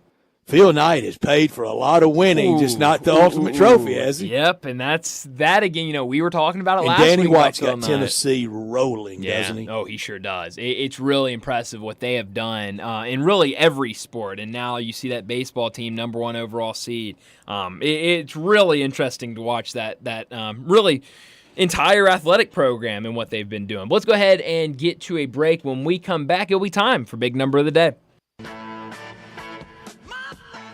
Start your day with Sports 56 Mornings with Greg Gaston and Eli Savoy. Weekday mornings from 7 to 10, right here on Sports 56 and 98.5 FM. Locally owned and operated for over 40 years, Automatic Gates Construction tailors custom gate solutions for all your residential, commercial, and industrial needs, including repairs, maintenance, and installation. Automatic Gates Construction specializes in designing and installing automatic gates and fencing that seamlessly blends security, functionality, and aesthetic appeal. Elevate the safety and efficiency of your property with a premium gate solution. Automatic Gates Construction at myautomaticgates.com. This is hard to believe, but the Hyundai Santa Fe is actually better? I know, that's crazy, isn't it? The 2024 Santa Fe is new, top to bottom, and even better than before. It's almost as big as the Palisade, so roomy, and now it's got a standard third row. Everybody's clamoring for that. And it's the best SUV when it comes to the ride than ever before. You know how with SUVs you love it because you're sitting high, but you don't get that luxury kind of ride like a sedan? You do with the 2024 Santa Fe. It's the best riding SUV ever, and it's quiet. It's the ultimate family car. All you've got to do to be sold is to test drive it. The people at Homer Skelton Hyundai are saying, come try it. You'll love it. Homer Skelton Hyundai, right at the corner of Highway 78 and Craft Road. First exit in Mississippi. Go see the ultimate SUV, the 2024 Santa Fe. You or someone you know or care about has dealt with a difficult divorce. When facing divorce, you need the attorneys at Rice Law. Nick and Larry Rice lead the firm with 3 generations and 7 decades of experience. Located in Memphis, serving the entire state of Tennessee and North Mississippi. Rice Law is who you need to call. Simple or difficult divorce, they know how to handle it. Call Rice Law at 901-526-6701, or for more information, visit them at aboutdivorce.com. That's aboutdivorce.com. This is the month when Memphians and visitors spend a lot of time downtown. And when you're surrounded by all the Memphis inmate chaos and desperately need to find some peace and quiet, steer yourself to Barbaro Alley and Bell Tavern, Memphis's perfect downtown neighborhood bar. At Bell Tavern, you'll find cool air, low lights, and the best cocktails you'll find anywhere in town, not just downtown. Spend a little time cooling your heels and everything else, and watch the parade pass by at Bell Tavern, your Memphis in May headquarters. Wesley Financial Group is not a law firm. This story is called The Ugly Truth About Timeshare. If you think you've done your family a favor by buying a timeshare, you need my help. Hello, I'm Chuck McDowell, founder of Wesley Financial Group. 10 years ago, I started helping folks cancel their timeshare. In the process, started Wesley Financial Group to do one thing: help people get out of their timeshare nightmare. When you buy a timeshare, the timeshare company can raise your annual maintenance fees at will. I recently helped a couple that had their maintenance fees go from $800 to $3,200 a year. They also received a $4,000 assessment for a hurricane that was over 1,000 miles away. Sound crazy? Stop the insanity today. Call my office now. If we take you as a client, I guarantee we'll cancel your timeshare or you'll pay nothing. Want out of your timeshare? Call now for your free timeshare exit info kit. 800-462-3333. That's 800-462-3333. 800-462-3333. Get ready because the Gossett Mitsubishi Motors Summer Sales Event is on, and now is the best time to buy. You want 43 MPG Highway? We Gossett in 2024 Mitsubishi Mirage, $18,960 or $279 a month. 2024 Mitsubishi Outlander Sport, we Gossett, $27,350 or $399 per month. And your summer adventure starts with 2024 Mitsubishi Outlander SE, we Gossett, $29,865 or $449 a month. Plus, every Gossett Mitsubishi comes with Mitsubishi's 10-year, 100,000-mile powertrain limited warranty. That's Gossett Mitsubishi, 1870 Covington Pike, online 24/7 at memphismitsubishi.com. If you want it, we got it at Gossett Motor Cars. Mirage RHFO 9083, MSRP 19460, Sport RUO 110764, MSRP 28070, Outlander RZO 53896, MSRP 30895, PF 695, acquisition fee 595, 15 cents excess mileage, excludes tax, title, and license. See dealer for complete details. Offer valid to end of the month with approved credit dealer stock only. Now back to Sports Time on Sports 56 and 98.5 FM. Here once again are Brett Norsworthy and Bryant Dacus.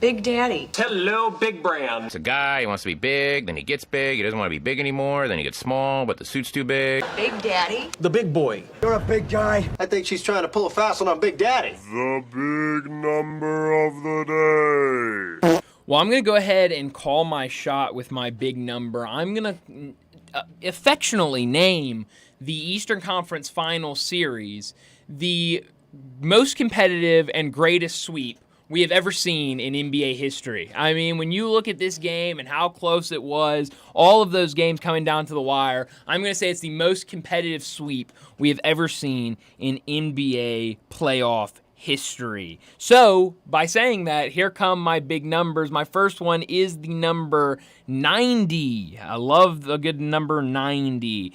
The Pacers had a 90% chance to win games 1 and 3 of the Eastern Conference Finals in the final 2 minutes per ESPN's probability chart. Game 1, they had a 97.4% of winning the game after 2 minutes. And in Game 3, 93.8% chance to win the game inside the last 2 minutes. But, as we know, Indiana ended up getting swept despite having more than a 90% chance to win 2 of those games. And a bonus big number, number 5, the Celtics won 3 of the 4 games against the Pacers by 5 points or fewer. So all of these games, even with Tyrese Halliburton out for the last 2, were extremely close games. I thought you might be going a uniform number for the Celtics because they have everything but a 90. Sure do. They got old number 88 That's right. on their team, and they're just about out of numbers. You know what? And we've talked about this before. When you have a franchise with that rich history and you have so many jersey numbers retired, it kind of gets a little thin. That's right. Mm-hmm. You're going to see some strange numbers out there. My big number is 468. Whoa. 468. That's the number of games, and that's not very many, that Bill Walton played in his NBA career. Only 468 games. Often injured. Only played 80 one time, and that was as the reserve, the backup, in 85, 86 at the end of his career for the Boston Celtics. He was hurt so much. He was out so often, but when he was in, he was so great. Earlier I said I thought he was the Gale Sayers of the NBA.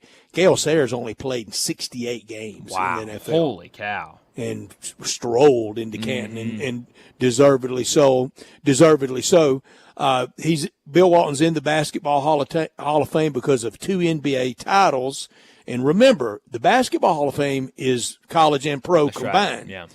And you bring in that prodigious college career, it was easy. Oh, yeah. Just an incredible career. And you mentioned it, all of those injuries. I mean, it definitely put an end to his career earlier than he would have liked it. But, I mean, especially just being the Basketball Hall of Fame, I mean, 100% was going to get in there. Brian, I know a lot of people don't hear nuance. I like clarity. I like things mostly in, up or down, in or out. Balls or strikes. Sure. I like things very precise myself. But when I say either Kareem or Bill Walton, in my opinion, one of those two, you could argue Pistol Pete. I think you could argue Patrick Ewing. Sure. You could argue Tim Duncan, a 4-year guy, as great as college players ever. That doesn't mean they're the greatest player ever. Right. The greatest player ever is Michael Jordan. And when I say that Michael Jordan is the greatest player ever from the ACC, that does not mean he was the greatest player while he was in the ACC. Because he wasn't. Yeah. He was not. He was not statistically. He was not title-wise. He was not impactful-wise. Yes, he went on, and he is rightfully the greatest player to ever play the game. LeBron, I think, is second. But Michael Jordan was not even the greatest player. He's not even the greatest player in North Carolina history while at North Carolina. Yeah. He's the greatest player they ever produced. He's the greatest player ever produced by the ACC, but he's not the greatest player ever in the ACC and in North Carolina history. Yeah. I mean, I can name 10 ACC players that had better college careers than Michael Jordan. Sure. I just mentioned Tim Duncan. Yeah. When I remember Christian Laettner. Sure. Oh, absolutely. 100%. Tyler Hansbrough. 100%. Lenny Bias. Yeah. I'm not even looking at a list, and I came up with 4. Sure. I remember a couple years ago, it might have been when North Carolina James was in the Worthy, his teammate. Yeah, absolutely. But I think it might have been when North Carolina was in the national championship game, and we did like top 5 or something like that, players of that program for the 2 teams in the national championship, and we were all kind of sitting there like, well, Michael Jordan was not one of the best North Carolina players when he was playing there, but very clearly he is the greatest basketball player in NBA history. Why can't people hear nuance? Like you said, I think, I don't know. It's a good question. I really don't. But, I see what you mean there, though, and certainly a good analogy with Michael Jordan. But really good big numbers today, I thought, for both of us, both basketball related as well. But let's go ahead and wrap up our second hour and get to a break. 2 really, really quick hours to start the week. When we come back, though, we're talking NFL with Bo Marchant.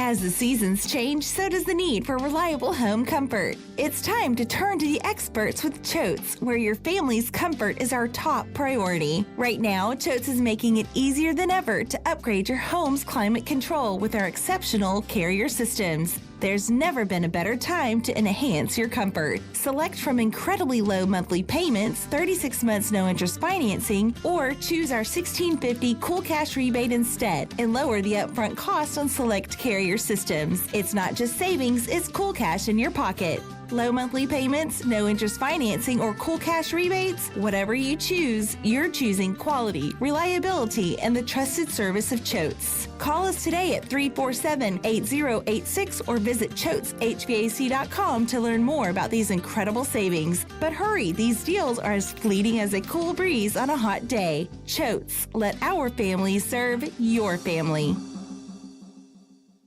Includes all rebates and incentives. Price excludes $695 PF. Lease includes PF $695. $650 acquisition fee. EV6 P5610964. MSRP $50,200. Telluride RG510 $849. MSRP $38,305. Forte LXS RE780 $169. MSRP $21,820. Must finance through Hyundai. Excludes tax title license. See dealer for complete details. Offer valid through 5/31/2024 with approved credit. Dealer stock only. I got Jeff Allen on the line to hear about some crazy deals happening at Gossett Kia southbound Mariah. Randy, I'd love to give all our customers our best deal. 2024 Kia Forte LXS gets 41 MPG highway, $199 a month, $34.99 due at signing. 282 miles EPA estimated range will get you where you want to go in the 2023 Kia EV6 Win, $249 a month, plus a 2024 Telluride LX, $357 a month. Both $39.99 due at signing and 24-month lease. And 0% for 48 months on 2024 EV9 and peace of mind with a 10-year, 100,000-mile powertrain limited warranty. So whether you live in Horn Lake, South Haven, Olive Branch, or Memphis, we'll make you happy at Gossett Kia South on Mount Moriah. Take your basketball shooting and passing skills to new levels at Shoot 360 Memphis. Shoot 360 is a revolutionary basketball training facility that combines cutting-edge science and technology and provides instant objective feedback with actual hands-on, one-on-one expert coaching that will help make you the best basketball player on any court. Shoot 360 is utilized by a diverse range of basketball players from NBA to college, high school to aspiring young talents. All skill levels use the Shoot 360 basketball program to learn proper shooting techniques, improve their fundamentals, and gain a competitive edge. Shoot 360 Memphis will be moving soon to a bigger and more convenient location in Cordova. So sign up with them now before the big move June 1st. Shoot 360 Memphis. Call them today at 901-316-5500. That's 901-316-5500. Or visit them at 85 Market Center Drive in Collierville. The future of basketball training is here. Shoot 360 Memphis.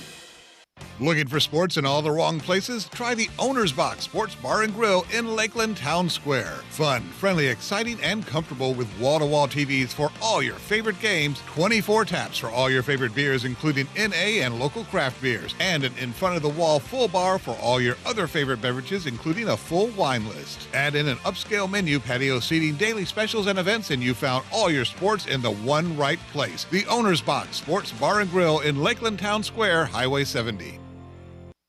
Brian Elder's Roofing Solutions. It's silly season in the life of your roof. I'm Brian Elder, 867-0303. The weather can be unpredictable, and I'm ready to get more life out of your roof with our award-winning Owens Corning repair team. We're the repair guys the other repair guys call when they can't find the problem. Leaks become black mold when ignored. That's why when you call me, I start my inspection in the attic. Is it time for a beautiful new roof? 867-0303. I'll measure your roof from outer space and get you an estimate right over the phone. The best warranty in the business, including a warranty against ice dams. The only roofer in Memphis to offer a warranty against water intrusion due to snow buildup. Ask about military and first responder discounts. 901-867-0303 or BrianElderRoofing.com. Call 867-0303. Brian Elder's Roofing Solutions. Sports 56 traffic. Good afternoon. It's running a little bit slow right now as they clean up an accident on 240 southbound at South Parkway. It's really interrupted that traffic flow that's coming out of Midtown. Again, a little bit slow between Lamar and South Parkway on 240 going southbound as they continue to clean up from an earlier crash. 240 East is pretty heavy over here now, trying to get past Poplar. Hey, Weimer's Jewelry, 7525 Highway 64, your full-service family-owned jewelry store right here in Memphis. I'm Commander Chuck with your on-time traffic.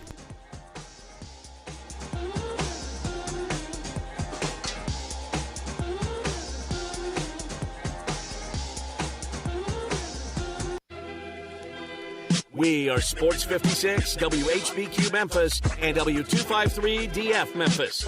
Flynn Broadcasting Stations. Oh, yeah. National Football League talk every Tuesday with Bo Marchant, covering the NFL Draft at collegetopro.com and the NFL Draft Bible, covering the Steelers for Sports Illustrated, living and running in Eastern Ohio, and on Twitter X at Bo Marchant. Here's Bo with Bryant and Brett. Bo Marchant joins us now to talk the NFL like he does every single Tuesday. He's been out at Pittsburgh Steeler practice. He was out there last Tuesday when we were talking to him. He was out there again today. Bo, what's new with the Steelers this week? Second week of OTAs, not much, to be honest with you. I think everybody's just kind of find their footing, get familiar with one another. I mean, you got 2 new quarterbacks. Well, actually 4 new quarterbacks, if we are precise. So I think just everybody getting acclimated to one another and that coaching staff, a couple young rookies on the O-line. And I think that a lot of emphasis on getting that offense is about as cohesive as we can get as, when they hit Latrobe later this summer. Yeah, when they hit Latrobe, how much hitting will they do at Latrobe? Will there be any in practice? Once I think I know there will be once they get to Latrobe. There's nothing better than back-on backers. That's always an exciting time. Tomlin calling out some numbers saying who wants to get feisty. I always remember Mike Hilton was always kind of one of those undersized, Yeah, he loves it. Tough as nails type guys. So, that's always fun. But, yeah, they will. I don't know when that exactly happens because, this is the fun part because, you get to rookie camp and then you get to OTAs and you keep craving a little bit more. Now you get to see the guys. They're in shorts and helmets. They're not in pads. And then they get the pads. And then you get the hitting. So it's a progression of each. I guess it's kind of like a 7-course meal before you finally get to the meal. You got a lot of appetizers and hors d'oeuvres in between there. I told Mike Hilton one time at Ole Miss, Bo, and he's no bigger than I am. He's just not. But he has really helped Cincinnati. He's the Joe Burrow on that side of the ball for the Bengals, and he was good with the Steelers. But I told him one time, I said, if you'd have been 6'2" and 220, you'd have been heavyweight champion of the world. That's a great analogy of what he brings because pound for pound, literally one of the toughest guys in the National Football League. Mm-hmm. Absolutely. But when you look around the NFL this offseason, like you said, OTAs going on everywhere. We're kind of getting the, maybe the hype for some people, maybe too early on some people considering some busts.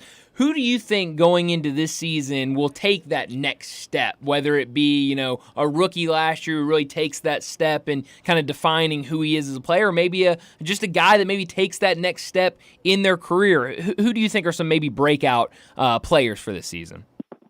One guy comes right off the top of my mind is Jordan Love in Green Bay. Yeah. Last year was his first real season as the starter and kind of had some ups and downs, but, ended on a real big momentum wave of positivity. So I think him going into year 2, as the starter in Green Bay, I think there's a lot of excitement there and what could be. And then I look at Kyle Pitts, a new offense, a new ID. Maybe he reversed. Remember, he was the 4th pick of the draft, 1,000 yards as a rookie receiver or a rookie tight end. The only one to do that was Hall of Famer Mike Ditka. So I think those are 2 offensive guys that just kind of pop off the top of my head where, the sky's the limit on talent. It's just a matter of them kind of stacking on what they've done and building on that. Fitz has to get back to where he was. It's kind of been hurt and absent.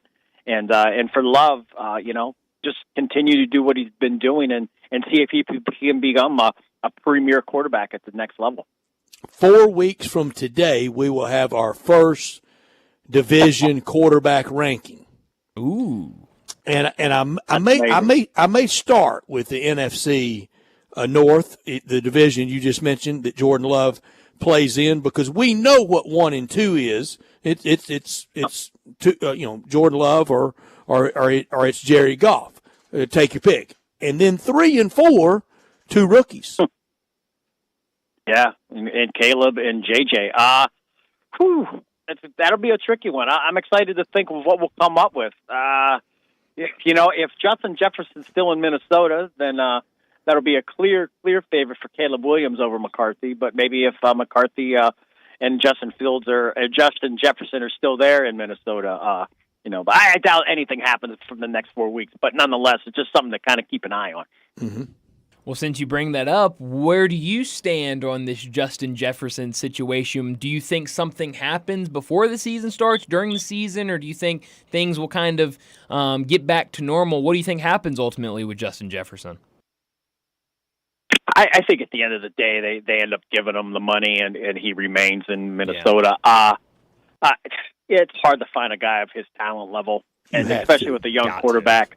It's just I know Addison looks great, but I think a little bit of the success of Addison is having a guy like Jefferson there. I mean, guys like that can feed off each other. So I think at the end of the day, if you want McCarthy to be successful, and we've seen what all these other teams are doing, they're trying to go out there and get it. And I get the money is getting a little bit crazy for all positions. And, do you really want to start investing 30 plus million a year in a receiver?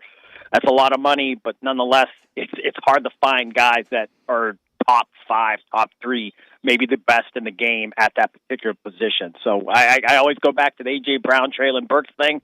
It's Randy Moss, Troy Williamson. I could go on and on. Or it's easy to say, hey, you know what? There's a guy in the draft, and we're going to find him. But it's really hard to nail those type of talents. So I think if you have a guy like Jefferson, you keep him in house. But as we've come to say, if the price is right and they think they can get a better commodity of other positions and they believe in what they're doing, we'll see. But I think long term, he's going to be a Viking for a long time.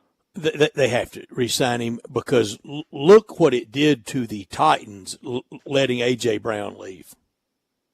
Yeah. Again, when you have a talented guy, and I always, if I'm a team, Belichick was great at this, taking kind of talent off teams that might have not developed. And, he made a living off the resurrecting careers. And nonetheless, if you can find a proven talent, pay him the money. The cap's going to keep going up. You can always find guys. And we've learned, the Jets were able to squeeze Aaron Rodgers and his $57 million into their cap within a trade. So there's always a way to go about finding money and getting it off the books or doing what you have to do. And we've come to learn also that in today's league, look at the Broncos with Russell Wilson. They're willing to just eat the money, put it in the cap, and have that dead money and pay it just to get you off the team. So I think Jefferson, long term, he's a Viking, and I think T. Higgins. That's where I think it gets a little tricky because you invested for the 49ers. They invested in Deebo Samuel. Now, do you really want to invest in a Brandon Hook? And same with, I guess, T. Higgins and Jamar Chase. They know Chase is coming up for that contract. Chase is their number one, as good as T. Higgins is. I think that's a little bit of a different situation. We know Justin Jefferson is the number one guy. And you can maybe say that also in San Francisco with Ayuk. But Deebo's such a versatile guy for Kyle Shanahan. I think that's where his value really exceeds, where he might not be that important to another team, but the way Shanahan uses Deebo Samuels, that really just exploits all his abilities and talents. So different scenarios, but nonetheless, a lot of money to all those guys up in the future. And that one guy in Dallas, CeeDee Lamb. Barring a disastrous camp in preseason, opening day for the Minnesota Vikings when they go to MetLife Stadium and play the Giants, you don't draft J.J. McCarthy at that spot and not start him, do you? Yeah, Brett, I think if he's ready to go, I think this is all for all those quarterbacks, unless you have a really, really talented veteran, kind of like a Alex Smith, Patrick Mahomes maybe. I think if McCarthy proves it during the summer that he's capable, you throw him in there. Yeah. And if they're ready, they're ready. Unless he turns into Malik Willis or something.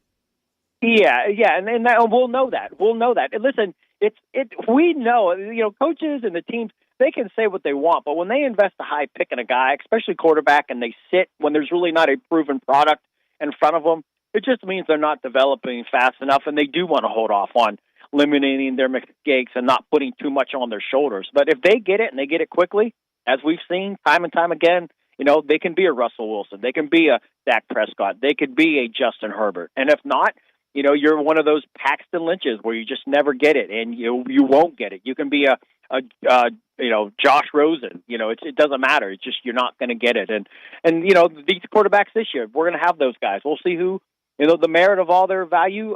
It doesn't seem like Penix is going to get a shot early, but that's the craziness. Who knows? If something happens to Kirk Cousins, we will see Penix. But, it looks like Bo Nix is going to have a real opportunity in Denver. It looks like McCarthy will have a shot. We didn't know Dak was going to get that yeah. shot that early. True. We didn't. You didn't. But he proved it. He proved it He sure during did. the preseason that he was capable, and that gives the green light to these guys. So if you're a fan of any of these teams with a young starting quarterback or a young rookie quarterback or second-year guy, listen, if they're not there yet, that just means they're not ready. And who knows if they get it? Doesn't mean they're never going to get it, but it really does help. I like Jordan Love. We saw the ups and downs last year, but it looks like he's going to be a good quarterback. It looks like he's going to be a guy that they can lean on, a guy at least that can suffice for a couple of years. Maybe they sour on him 3 years down the road, but nonetheless, that pick, the number one pick that they invested in him, doesn't seem like a bad investment right now as we look at it. Yeah. You mentioned Bo Nix, and it sounds like from what Sean Payton has said to reporters and different reports from Denver, it sounds like Bo Nix has been really impressive so far to start the summer. But do you think, because obviously we know Sean Payton, kind of a quarterback whisperer, a really good quarterback coach, and I think, feels some type of way almost that he wasn't able to get Russell Wilson to work in Denver, goes out and drafts a quarterback, now is taking kind of a lot of heat for that pick, because I think there are a lot of people out there that don't think Bo Nix is as good as where they took him. Do you think he's looking really impressive, or do you think Sean Payton has kind of dug his feet in the ground and saying, this is my pick, I'm going to stay with him, I'm going to make sure this works, and is just kind of trying to make it sound like Bo Nix has been great to start camp? I think a little bit of both. You want to encourage the kid. You don't want to hype him up too much, but, he is the face of the franchise at this point moving forward. And so you got to back yourself up. You like you mentioned, you're the quarterback whisperer, you're the quarterback guru. Hey, this is your team, Sean. You got rid of a Super Bowl winning quarterback to bring in this rookie, so you're gonna say all the things. As we mentioned earlier in the show, that's going to come to fruition though. Week 1, if he's sitting, and in week 2, he's sitting. In week 3, that means he didn't get it. All that right. stuff we're hearing now, that was just fluff. Now, if he's starting week 1 and and he's in there and he's doing his thing, then his words have some real valor to it. But opposite of that, you'll know when he's not starting or he's starting where he really stands. It is the beauty. The competition is what I love most about sports. And then after that, the emotion that the competition inspires. But among all that, the meritocracy of sports. And you're right. If he's sitting, he didn't get it. It's such the truth. I mean, you don't have to look at anything else. They're not going to say, "Oh, this guy was playing great." No.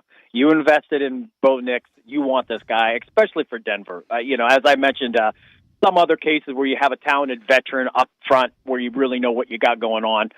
Zach Wilson is not the guy. They didn't bring Zach and Wilson in from the Jets to be the future of the franchise. So that's just not the case.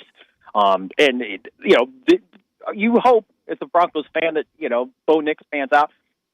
All these quarterbacks, and we talked about it so much leading up to the draft, it's a nice class, and we really don't know who's going to exceed expectations or who's going to really disappoint us and become a bust. But, you got to love, this particular situation. You love his experience. Bo Nix played how long in college, so the experience is there. He's going to be an old rookie, which I know Omar Khan said down at the Combine that's not necessarily a bad thing, especially at quarterback.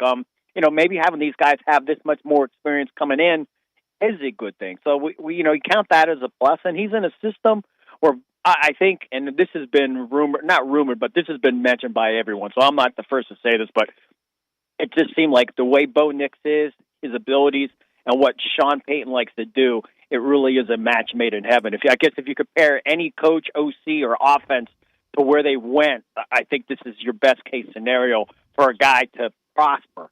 Doesn't mean he will, but at least what we're looking at now, you kind of, crossing T's, dotting I's.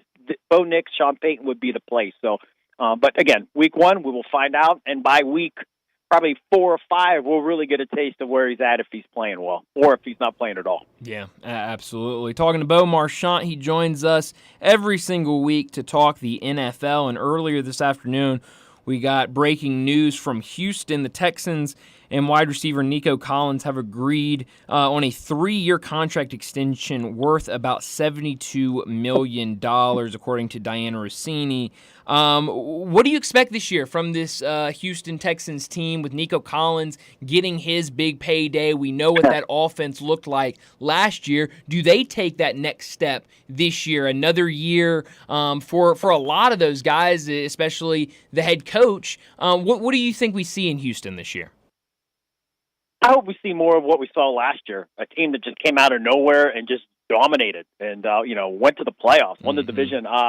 You hope they can build that momentum and, I guess, keep that momentum. It's going to be difficult because the schedule is going to be a little harder, and everybody's going to be, aware of them now. They're not going to be that team that, people aren't really thinking about. And we all, it's just a fact of life. I mean, if you're checking the schedule and they're professionals, but nonetheless, you see the Cowboys on the schedule, you see Patrick Mahomes coming to town next week, man, you are fired up. You see the low-life Texans walking into town, you know what? You're like, I'll watch film tomorrow.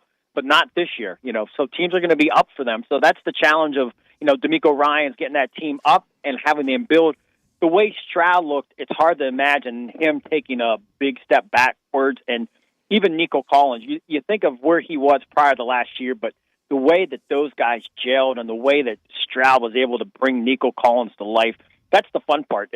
Listen, just say on the fantasy football aspect, nobody had Nico Collins going or C.J. Stroud, but that's the fun of it. You talk about, as we mentioned earlier, could it be Jordan Love or Kyle Pitts, these guys that are kind of, break out and have seasons that were like, wow, they finally established themselves. But Nico did it. He got the money. And as we mentioned, you're either going to get it or not get it. The Texans believe in Nico. That's why he got that big contract. And it's a talented kid from Michigan with a talented guy from Ohio State. So but the Texans, I think they're in a good place. It seems like they're drafting well, and that's the biggest key. They've had some good drafts, and you think we're talking offense, and they still have Will Anderson. And he was Defensive Rookie of the Year last year. So a lot of fun to think about this team moving forward, especially, and at least in my mind, that AFC South is a bit of a soft division. There's no clear-cut heavyweight and like some of these other divisions we've seen. So there's no reason not to think that the Texans can't, kind of duplicate what they did last year. Just as, Jacksonville, I still, the Colts, and then you look at these teams and you just kind of wonder, where they at, where they're going to be, and you just, it's, to me, and I know the Texans won the division last year, but it just seems like they just have everything already in place. There's not a lot of what-ifs with some of these other franchises. You said, Bo, it's just going to be fun to watch them through the years.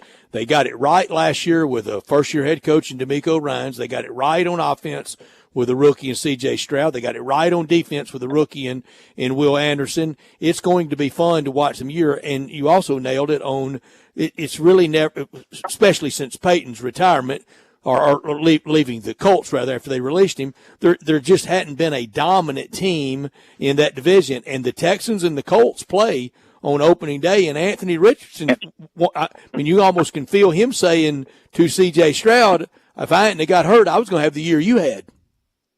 Yeah, and that's the fun part. Will Anthony Richards be that guy? That's it. We saw a little taste of him. But the little sample size, it's hard to predict, which way he's going to go and how much better he can be or how much worse he may be.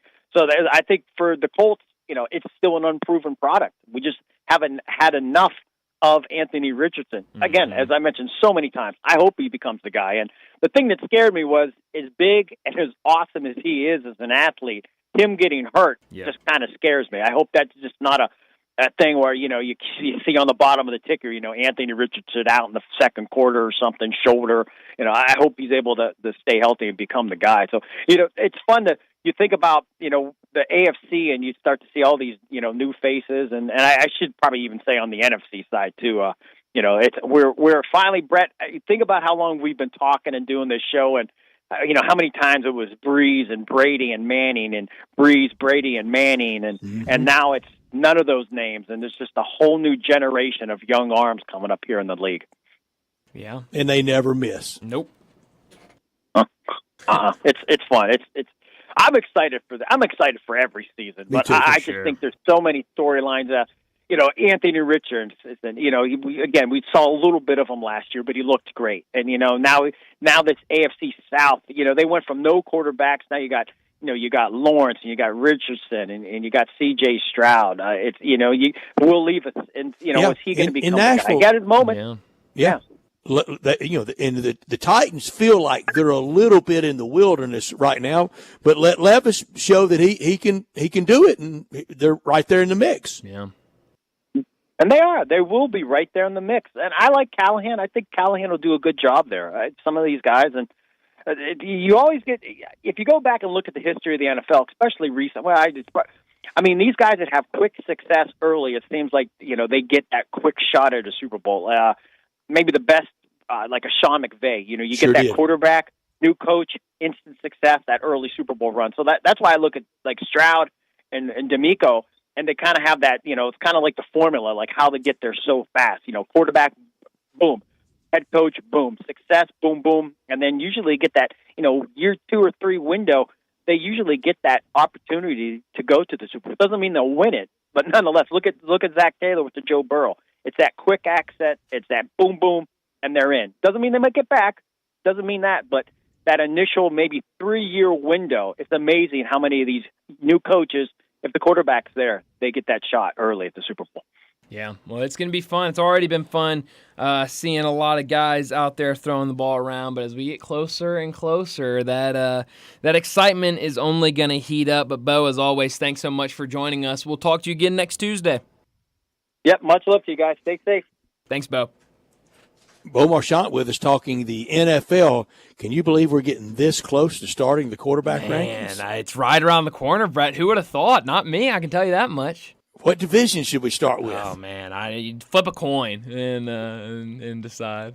I like that AFC South quarterback rankings. I do too, but man, that one's going to be tough, so I don't know. A lot 3 of these are gonna be tough. second-year guys, and crazy. We're waiting for Trevor Lawrence to take over. Yeah. And be what we all thought at Clemson, what he has shown flashes of. For sure. No, I'm excited for these quarterback rounds. I mean, you look all over, and like Bo said, there's a lot of storylines going into this season that you're excited about. And I think one of those storylines is all of the quarterbacks and kind of who emerges and who plays well this year, who doesn't play well this year, and so that's going to be really reflective in our quarterback rankings. And quarterbacks drive it. I used to joke it's the reason why they have the best looking girlfriends. I mean, they drive the sport, and I think that is obviously hurting the UFL. Certainly different than long ago predecessor, the USFL. The quarterback play, we don't know who any of those people are. Yeah.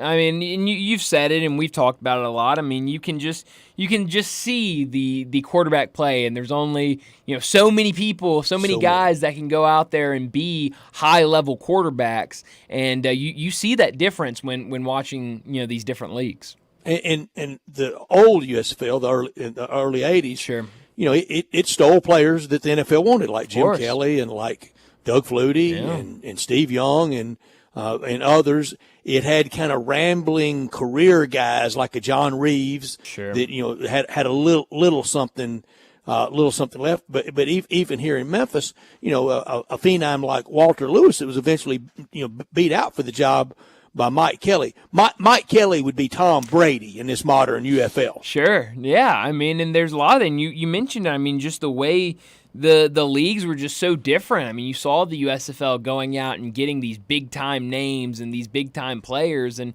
now it's most certainly that secondary football league, and you're seeing a lot of guys kind of trying to get that shot to make it to the next level instead of, just them quite frankly, beating them out for these players. So it's definitely a difference. I'm trying to think of yesteryear's USFL quarterback. What was it? It was Mike Kelly from Georgia Tech, I think. Mike Kelly from Georgia Tech. What a guy! I think. I'm trying to find rosters. I know from way back then. I know Walter. Yeah, it was Mike Kelly. I got it right. Oh, Mike Kelly. Have I confused him with the Missouri play-by-play guy? I don't know. I thought we were going to get a Cole Kelly in there. No. Our favorite guy. No. Cole, no Cole. My favorite guy, I guess I should say. Bo Marchant was with us, and, of course, on our Sissy's Log Cabin guest line where all our guests appear, and where you can text and you can call at 901-360-8255. Sissy's Log Cabin, the official jeweler of the hometown teams of the Grizzlies and of the Tigers, and at FedEx Forum with the floor seat lounge that so many people enjoy, and we're going to enjoy when we get back to Grizzlies and Tigers at FedEx Forum next year. The new location, it's open. It's been open. We were part of the opening. We were honored to be there at 4542 Poplar. Bill Jones and his great team here to stay. Some blow in and out overnight, but not Sissy's Log Cabin. They're here to stay, supporter of the local teams and local charities and all things local. The Mid-South's largest selection of one-of-a-kind jewelry, engagement rings, wedding bands, necklaces, earrings, 9,000 square feet in Laurelwood with expanded lines for Rolex, Cartier, diamonds, and much, much more. Since 1970, with all the great locations across the South, Sissy's offers a selection of diamonds, estate jewelry, and fine gifts with us at the guest line and the text and talk line, and will be with us at SEC Media Days, at the golf tournament, the FedEx St. Jude Championship, next coming up in football season when we look back at the SEC from the weekend in the SEC on Monday afternoons. Unsurpassed value, exceptional service, expansive selection, and an extraordinary shopping experience, because life's too short for ordinary jewelry. Well, let's get to a quick break, and when we come back, we'll talk about what's trending. Be sure to follow us at Sports56 WHBQ on Twitter, Facebook, Instagram, and YouTube to watch live video of our shows, stay up to date with station events, and have chances to win prizes. Don't miss out on anything that's going on. Follow us at Sports56 WHBQ. Welcome to the Rendezvous. This is John Vergas. When my dad started the Rendezvous in 1948, I don't think anyone could have imagined we'd still be serving shoulder, cheese plates, and our world-famous dry rub ribs 75 years later. But we are still here in the basement, in an alley in downtown Memphis. We sincerely thank you for making the Rendezvous what it is today. Charlie Vergas Rendezvous, a legendary experience for over 75 years, whether you dine in, pick up, or ship across the country.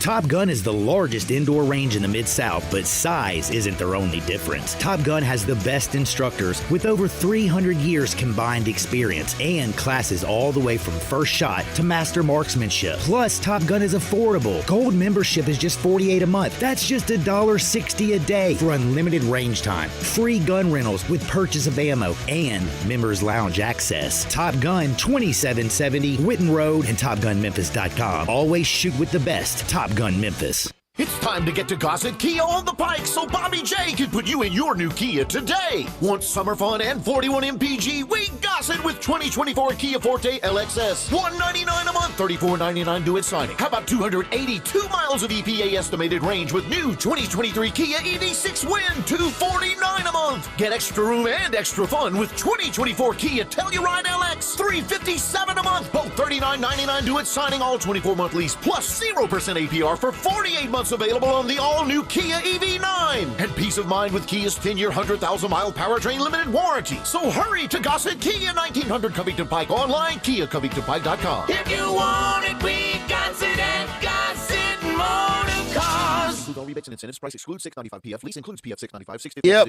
they pulled through. A Glasnow pitch too good for them to waste this. MSRP 38305. Forte LXS RE 78169. MSRP 21820. Plus finance through Hyundai. Excludes tax title and license. See dealer for complete details. Offer valid through 5/31/2024 with approved credit. Dealer stock only. Life insurance. Why are you putting it off? Can't afford it? Too much hassle? Think you don't need it? There's lots of excuses for putting off life insurance. But if you weren't there, who would pay the mortgage and other bills? With Ethos, you could be covered in 10 minutes and boom, family protected. Ethos, fast and easy online term life insurance. Up to $2 million in coverage with no medical exam. Some policies as low as $1 a day. Answer a few health questions and get your free quote at getethos.com. That's getethos.com. Locally owned and operated for over 40 years, Automatic Gates Construction tailors custom gate solutions for all your residential, commercial, and industrial needs, including repairs, maintenance, and installation. Automatic Gates Construction specializes in designing and installing automatic gates and fencing that seamlessly blends security, functionality, and aesthetic appeal. Elevate the safety and efficiency of your property with a premium gate solution. Automatic Gates Construction at myautomaticgates.com. At Jason's Deli, when you're dining in or picking up curbside, you can expect wholesome food and no surprises, just delicious sandwiches, crisp salads, and quick quality meals made with the freshest ingredients and no artificial trans fats, MSG, high fructose corn syrup, or artificial colors and dyes. Around here, a lot of thought goes into what we put into our food and what we take out of it, because you're not just taking a bite, you're getting a taste of who we are. New items are constantly being created to expand our menu for all tastes and special diets with vegan and gluten-free options available. Convenience and on-time delivery you can count on. It's just a click away at jasonsdeli.com, so whether you need to feed 5 people or 5,000, the team at Jason's Deli, they have the credentials and the commitment to keep you satisfied. Freshness is nearby at Jason's Deli with locations at Ridgeway in the Park Place Center, Poplar and Highland, Germantown Road in Cordova, and on Goodman Road in Olive Branch. Jason's Deli. It's wholesome food and no surprises. Sports 56 traffic. Afternoon, there's a little bit of volume over here, no surprise, really on 240 East as you work your way past Poplar. Now it's building over here on this side of town, 240 either getting off there onto 385 here up by Mount Moriah. Traffic still looking good to the south with that traffic flow on 55 passing state line all the way down through South Haven into DeSoto County. Weimer's Jewelry, 7525 Highway 64, your full-service family-owned jewelry store right here in the Memphis area. I'm Commander Chuck with your on-time traffic.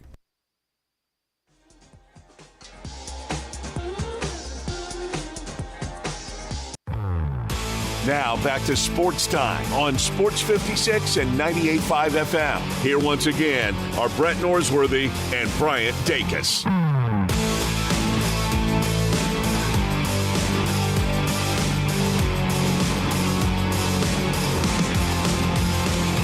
Welcome back into Sports Time. Bryant and Brett with you in our Family Leisure Studios. We got a little bit less than 30 minutes left in today's show. But I mentioned it earlier. We started talking Tigers with the news of Andy Borman out from the staff for Penny Hardaway's staff. So we talked a lot about that instead of talking the NBA earlier. So I wanted to get back to the NBA playoffs, Western Conference Finals Game 4 tonight. Last night, we saw the Eastern Conference Finals wrap up with Boston sweeping that series against Indiana. Brett, what did you make of that sweep for Boston? Do you think, like I said, we talked a little bit about it earlier, I mentioned before this series started I wanted to see Boston get tested against Indiana.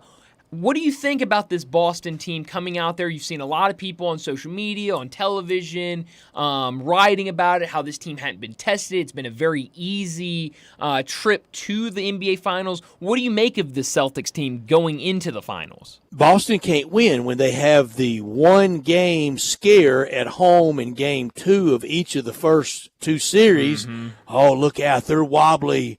Yeah, maybe it was fool's goal in the regular season. Then they win 4-1. Yep. Now they hadn't played anybody. That's right. Yes. They're not that good. They've been lucky. Then they win the object of the whole drill. They win 4-0. That's right. The games are too close. That's right. That's right. Rick Carlisle blew 1, blew 3, and your big number was accurate. Uh-huh. That it was very close.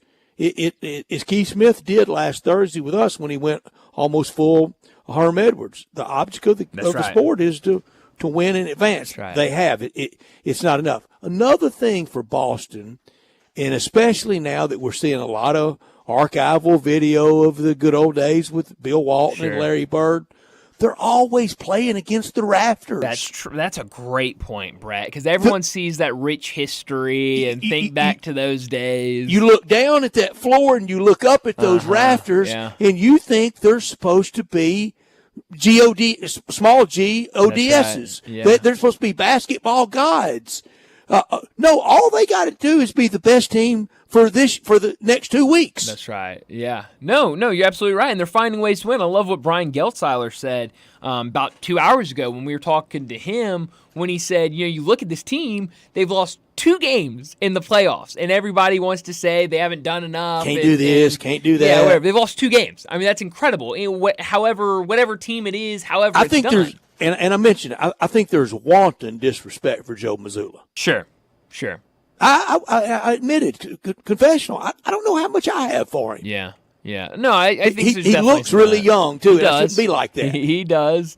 But I definitely think there's that out there. And he's over there in the warm up in the kind of the COVID get up. Sure. Put him in a coat and tie. That's right. Make him look older, like when I tell you when you're all Natalie yes. like last Thursday. The last Thursday, not today though. Where Kraken just hired their new coach. That's right. I had to break out the Kraken gear. Coach Bilsma, is that right? Bilsma. Bilsma? I didn't know how you pronounce Bilsma, yeah. Dan Bilsma. Yes, he's going to. Poorly Aldwin. I mean, base runners everywhere for the Mets. Oh, no. In the bottom of the ninth. What's the score? We got a score update? 2-2. 2-2. Bases All loaded. right. Wow. Harmless pop-up, though. Okay. We'll go play goofy ball in the 10th. I love it. Church league softball. That's right. With a ghost runner. Throw somebody out there. I was watching. Did I just do it? Well, Brett, you might. Well, that was really close, that wasn't was really close. I didn't catch it. This though. is about the time you blew it last year. It sure is. That was close though. I saw. Please give me a stay of execution, Governor. I will. Governor Dacus. I will. You're good for now. I saw a video the other day. I violated it a long time ago. But no. You've given me so many stays. Well, you get a couple passes here and there. Yeah. It's how I'm feeling. I saw this video the other day, and I don't know if this guy was like, what was going on with him, but he was watching a baseball game, and it was like him and a group of friends, and they go to extra innings, and he goes, wait a minute. Why'd that guy just run out to second base? How did he get there? And the friends are like, what are you talking about? He's like, that guy didn't even hit or anything. He was the last out in the last inning. And he was like, oh yeah, I forgot that happened a couple years back. It's ridiculous. What do you think happens first and how soon? Oh, geez. We recognize that this is ridiculous. We go back to playing baseball in extra innings. Or come postseason, we do it like this too. I think come postseason, we do it like this. It's that. Let us have the next 5.5 hour, 16 inning game. Oh yeah, well, in the next year. It's that saying: you open that can, it's hard to get it back in there, and I think it's going to be impossible because the thing is Rob Manfred and everybody else that's in his corner about this, they can always defend on the well there are people that are watching baseball now because it's only a 2-hour event and they're not going to want to watch the 4 or 5 hour and games. The network's Congo. Exactly. Rob, we had a 3.5 hour broadcast window. You just killed our local affiliate news with a 6-hour game, which I think we had one last year that went forever, didn't we? We did, and I don't remember which one it was, but I know like 2 years ago we had that really long one with the Mariners and the Blue Jays, but last year we had another long one too. It's coming soon. I'm with you. I think it's coming, and probably even more changes on top of that. Before we get to a break, back to the NBA. Tonight, Game 4, Dallas and Minnesota. What do you think happens tonight? Dallas has really impressed me in this series with how they've played. What do you think happens tonight in Game 4? Sweep, and then a lot of people will really complain about the long time now that we're going to wait for Game 1 of the NBA Finals. And I don't know that I'm going to go crazy over it. I think basketball can use it to really promote it. Sure. And push it hard, coming up, Boston going for a legendary 18 or the new Larry Bird and Luka Doncic. I think they'll certainly try that. But this is why both baseball and the NBA cannot be so wedded to these fixed dates like NFL playoffs and the Super Bowl. It's quite a different sport. Sure. And it's played so infrequently in one and so often in the other two that if tonight is closed out, this series, not that long ago, Game 1 would be Saturday at the latest. Yeah. I mean, we would get it in gear and play, but again, the networks are saying big money on the line. Of course. We got these dates planned out, and we don't want to be playing on the fly. No, and but I'm with you. I think you should go there because they're already for the last 6 weeks they've been, having their schedules affected by this. Might as well just have it kind of floating in there. But no, it's going to be a lot of downtime. But I'm sure with these two teams, with Boston and the franchise that it is, and now with the Mavericks and Luka and Kyrie and Jason Kidd, I mean, there's a lot of storylines that I think you can continue to at least try to build up as you wait for the start of this series. That if we do get a sweep tonight, I think we'll be fine. It will be, it'll be a lot of nights where we're sitting there going, all right, where's the basketball? I want to see shots being made. Brian, I told you earlier, odd way. Mm-hmm. I was really glad with the news that broke yesterday of the passing of Bill Walton. I was kind of glad we weren't on the air yesterday, and I even in the first segment, I've never lost my composure tearfully on the air. I didn't do it over two parents. I didn't do it over 9/11 on the air. I sobbed over all three quite a bit off the air. But I talked earlier about almost the celebrity death of Bill Walton, like with Tom Petty. I'm not going to cry over the air about it, but I am sad. It is a passing of a big part of the 70s and 80s for me, of my youth and fun times. But so many great stories now just coming out from everywhere all over the place about Bill Walton. And Jay Billis really touched me yesterday with his remembrances of Bill Walton and him wanting to remind younger viewers and watchers of the NBA and college basketball just what a sensational player he was. But I think his broadcast partner that he's most associated with in the last few years has been Dave Pasch. Yeah. It's been a lot. One time he was doing a game with John Sciambi, and in the middle of a tense situation, after the 4-minute media timeout, it was down to crunch time. We're getting ready to get to that. He has John Sciambi on there. He goes, "Is your name really Boog?" And it was in the course of play, and John Sciambi, great. So-and-so works in forecourt. No, Bill, we got a serious game here. My birth name is John. That's just a nickname. Well, should I call you Boog or should I call you John? I mean, what is it? He goes, I'm not even going to learn your name. How about that? In the middle of critical time in action. But I also was watching one time with Dave Pasch, and they're doing a game on the West Coast. Sure. Arizona and Oregon. I don't know who it was, but it was a Pac-12 game. And he mentioned a player is from Philadelphia, Pennsylvania. And again, a critical part of the game. Wasn't less than 4 minutes to play, but second half for sure. And he goes, well, Philadelphia, Pennsylvania. That's where the great Warren Zevon, famous for Werewolves of London, came out of. And he starts howling like in the song Werewolves of London. Oh, yes, I remember that. Yes. And Dave Pasch, Bill, seriously, can we get back to can we get back to game action? And he said with a straight face, he goes, "These stories I'm telling you will last forever. This game will be meaningless in 10 minutes." Incredible. It was great. And he was so right. I mean, unbelievable. Just an unbelievable. But he started howling like in that song.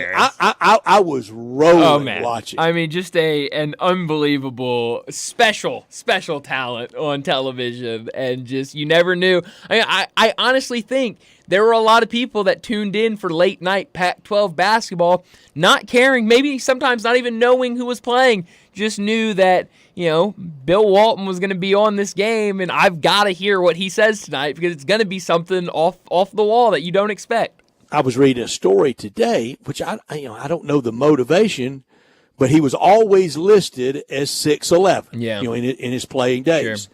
That he was really about 7'2". Interesting. But he didn't want that. But and one of the motivations that he didn't want it for, and would like to UCLA, media relations, any NBA, he goes, the stereotype of over 7 foot is uncoordinated. Sure. Is just kind of a freak. Yeah. And he goes, so, what the heck's the 6'11", 7'2"? Yeah, what's the difference? But that was him, and very, very quirky, and very much himself. And absolutely, one of the first big criticisms I can remember of him is he was famous in 1972 because with his anti-war in Vietnam stance, he didn't go to Olympic trials. And you can criticize me all you want. And he stood his ground. He had what he believed in. You may not have believed in it. That's right. But it's what he believed, and he didn't go. And he would have been. He was the number one pick the year he came out. He would have been the number one pick in the draft even after his freshman year that he wasn't eligible because no freshman eligibility. Crazy. Sure would have been in 72 and 73, and he was in 74. Incredible. Well, just an unbelievable person, unbelievable player. I just, you can go down the list, but definitely sad news yesterday on the passing of Bill Walton. But let's go ahead and get to our final break of the day. When we come back, we'll wrap up today's show with Taco Bell Crunch Time. We are real sports talk. Sports 56 WHBQ. Available on your radio dial at 560 AM and 98.5 FM, as well as around the world online at sports56whbq.com. Take us with you everywhere by downloading the Sports 56 app. And at home, just say, Alexa, play Sports 56. Wherever you are, stay tuned in to Real Sports Talk. Sports 56 and 98.5 FM.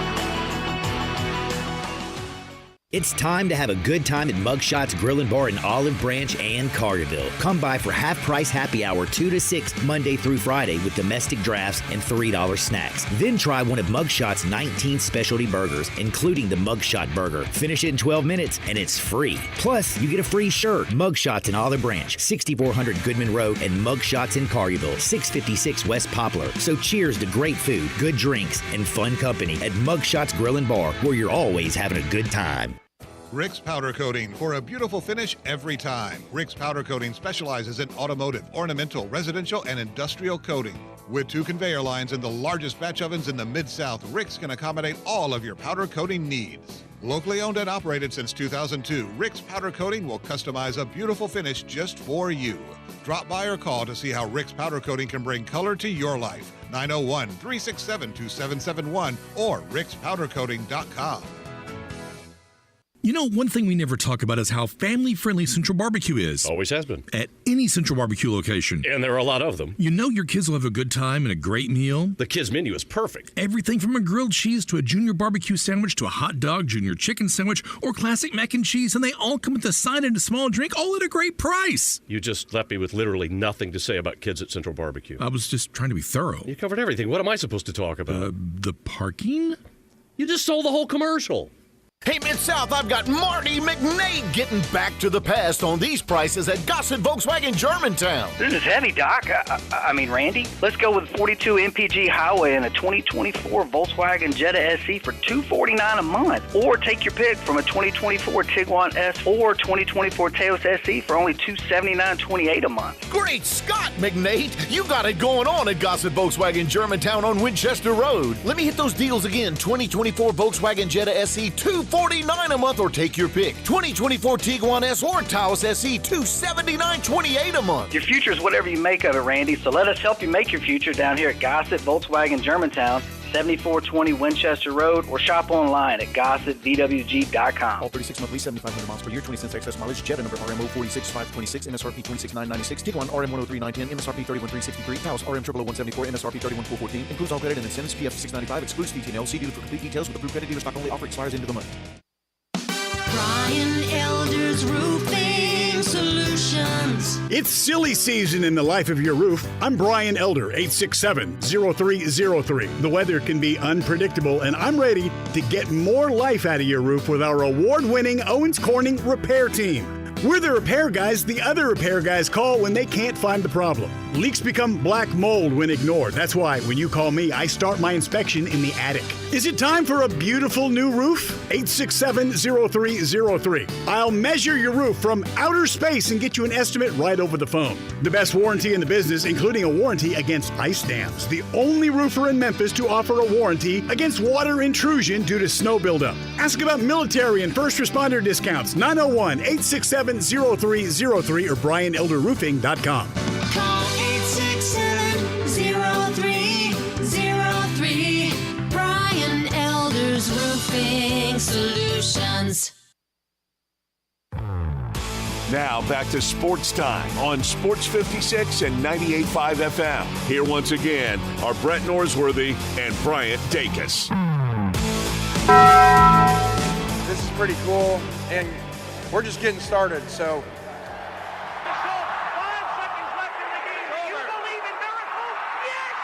Go crazy, folks! Go crazy! This is for all the biggest crunch time. You are looking live. In your life have you seen anything like that? Goodbye! Hello, Haskell. It's obviously crunch time. Hammer, nail, coffin, this baby is over. The double steak grilled cheese burrito, so good. Double the steak with nacho cheese sauce, seasoned rice, red strips, sour cream, and the 3-cheese blend wrapped inside a warm flour tortilla, with even more 3-cheese blend grilled on the top. The double steak grilled cheese burrito, it hits the spot now at Taco Bell. And at Taco Bell, when they say they are feeding people's lives with unexpected good, they mean it. Bowl food you can't get anywhere else. Well, Brett, I learned a couple of things today, and both of them have to do with the Memphis Tigers basketball program. We talked about it earlier. Andy Borman no longer with the program. The wording of it from the story by Jason Munns makes it sound like this was Penny Hardaway's decision, and it seems like he let Andy Borman go, which, is interesting. Has every right to. Absolutely does, but, you always got to kind of know that wording because of all of the turnover that we've seen to these coaching staffs under Penny Hardaway. Was it just that coach wanted to leave, or was it Penny Hardaway's decision? So now they'll be looking for a new assistant coach. But the other thing I learned, most of the Tigers basketball team has arrived to start summer workouts on June 1st. Dane Danger, Barako Koji, PJ Haggerty, Tyrese Hunter, Musa Cisse, Tyreek Smith, Jared Harris, and Nicholas Jourdain all arrived either Sunday or Monday, while Colby Rogers was expected to get in town last night. I'm not positive on if he did get in town last night or if he'll get to town today or tomorrow. Hardaway said on the final Penny Hardaway show of the season in April that he was really adamant about getting everybody here by June, the first summer session, because it's something he had never done before. And just to kind of put it into perspective, last year, Javon Quinterly, Jaquan Walton, Jordan Brown, Jalen Young, and David Jones all reported July or later. So Penny Hardaway getting most of this roster in town for that first summer workout session is huge to get ready for next year's team. I mentioned earlier what I learned. I visited with Brent Beard. We talked to Brent Beard about it earlier. Is Greg Sankey wants federal legislation. He wants an answer from Congress, and I would love to know what is that shining example of a government program, project, department, at any level that he wants to, that he thinks is comparable to, I want college football to look like that. I would love to know the example. Certainly, and I would as well. What I could have done without It's two things, but it's what we talked a lot about today. The passing of Bill Walton. It's been so much fun to hear all of these stories and see all the videos of Bill Walton and all of that stuff. Also, something else I could have done without, Angel Hernandez retiring. Oh, a little trick card on everybody. Everybody's happy to see Angel. Be careful though. It might be a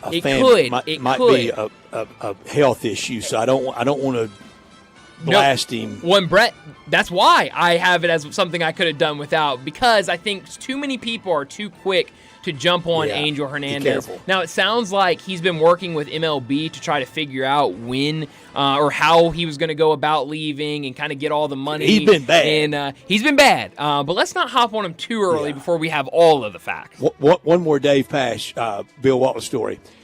2 years ago, we're playing, Dave Pash and Greg McElroy are doing the game. I don't know Dave Pash at all. And I went in there to say hi to Greg McElroy, and he introduced me to Dave Pash, and he was really nice. This is like a late October game. I said, well, it's almost close to Bill Walton season for you. And he looked at me seriously. He goes, do you believe in the power of prayer? I said, I do. Of course I do. He goes, then pray for me. He said, dealing with McElroy in football is a little different than dealing with Bill Walton in basketball. A little bit, I would say. Where are you beaming tonight? beam me to good American ballpark in Cincinnati. It's not great. It's just good. I've been there, and that's all it is. Cards and Reds, no thanks on Skyline Chili, but give me Jeff Ruby Steakhouse in Cincinnati. Absolutely. Beam me to this game tonight in the NBA. Mavs and Timberwolves should be a great one. But like you said, a lot of baseball tonight. We got that NBA game, so it should be a lot of fun. But that's all the time we have. Enjoy your night. We'll talk to you again tomorrow afternoon. Are you aware? It's patio season. Family Leisure sure is. That's why they have factory direct pricing on swimming pools, spas, and even, yes, patio furniture. Yes, sir. It's indeed patio season. So come by Family Leisure and check out all the brand new 2024 patio furniture sets. And with patio season here, you know that pool season will be here before you even know it. So buy now to get in line for your pool installation and get preseason pricing. Plus, you could save $1,000, $2,000, $3,000, even up to $5,000 on all spas and swim spas. Family Leisure has got special pricing on all in-stock saunas, theater seating, pool tables, and even outdoor kitchens. I love it when it's patio season because of all the fantastic deals that Family Leisure makes available just for you. Family Leisure, Whitten Road at I-40, where family and fun come together. This is hard to believe, but the Hyundai Santa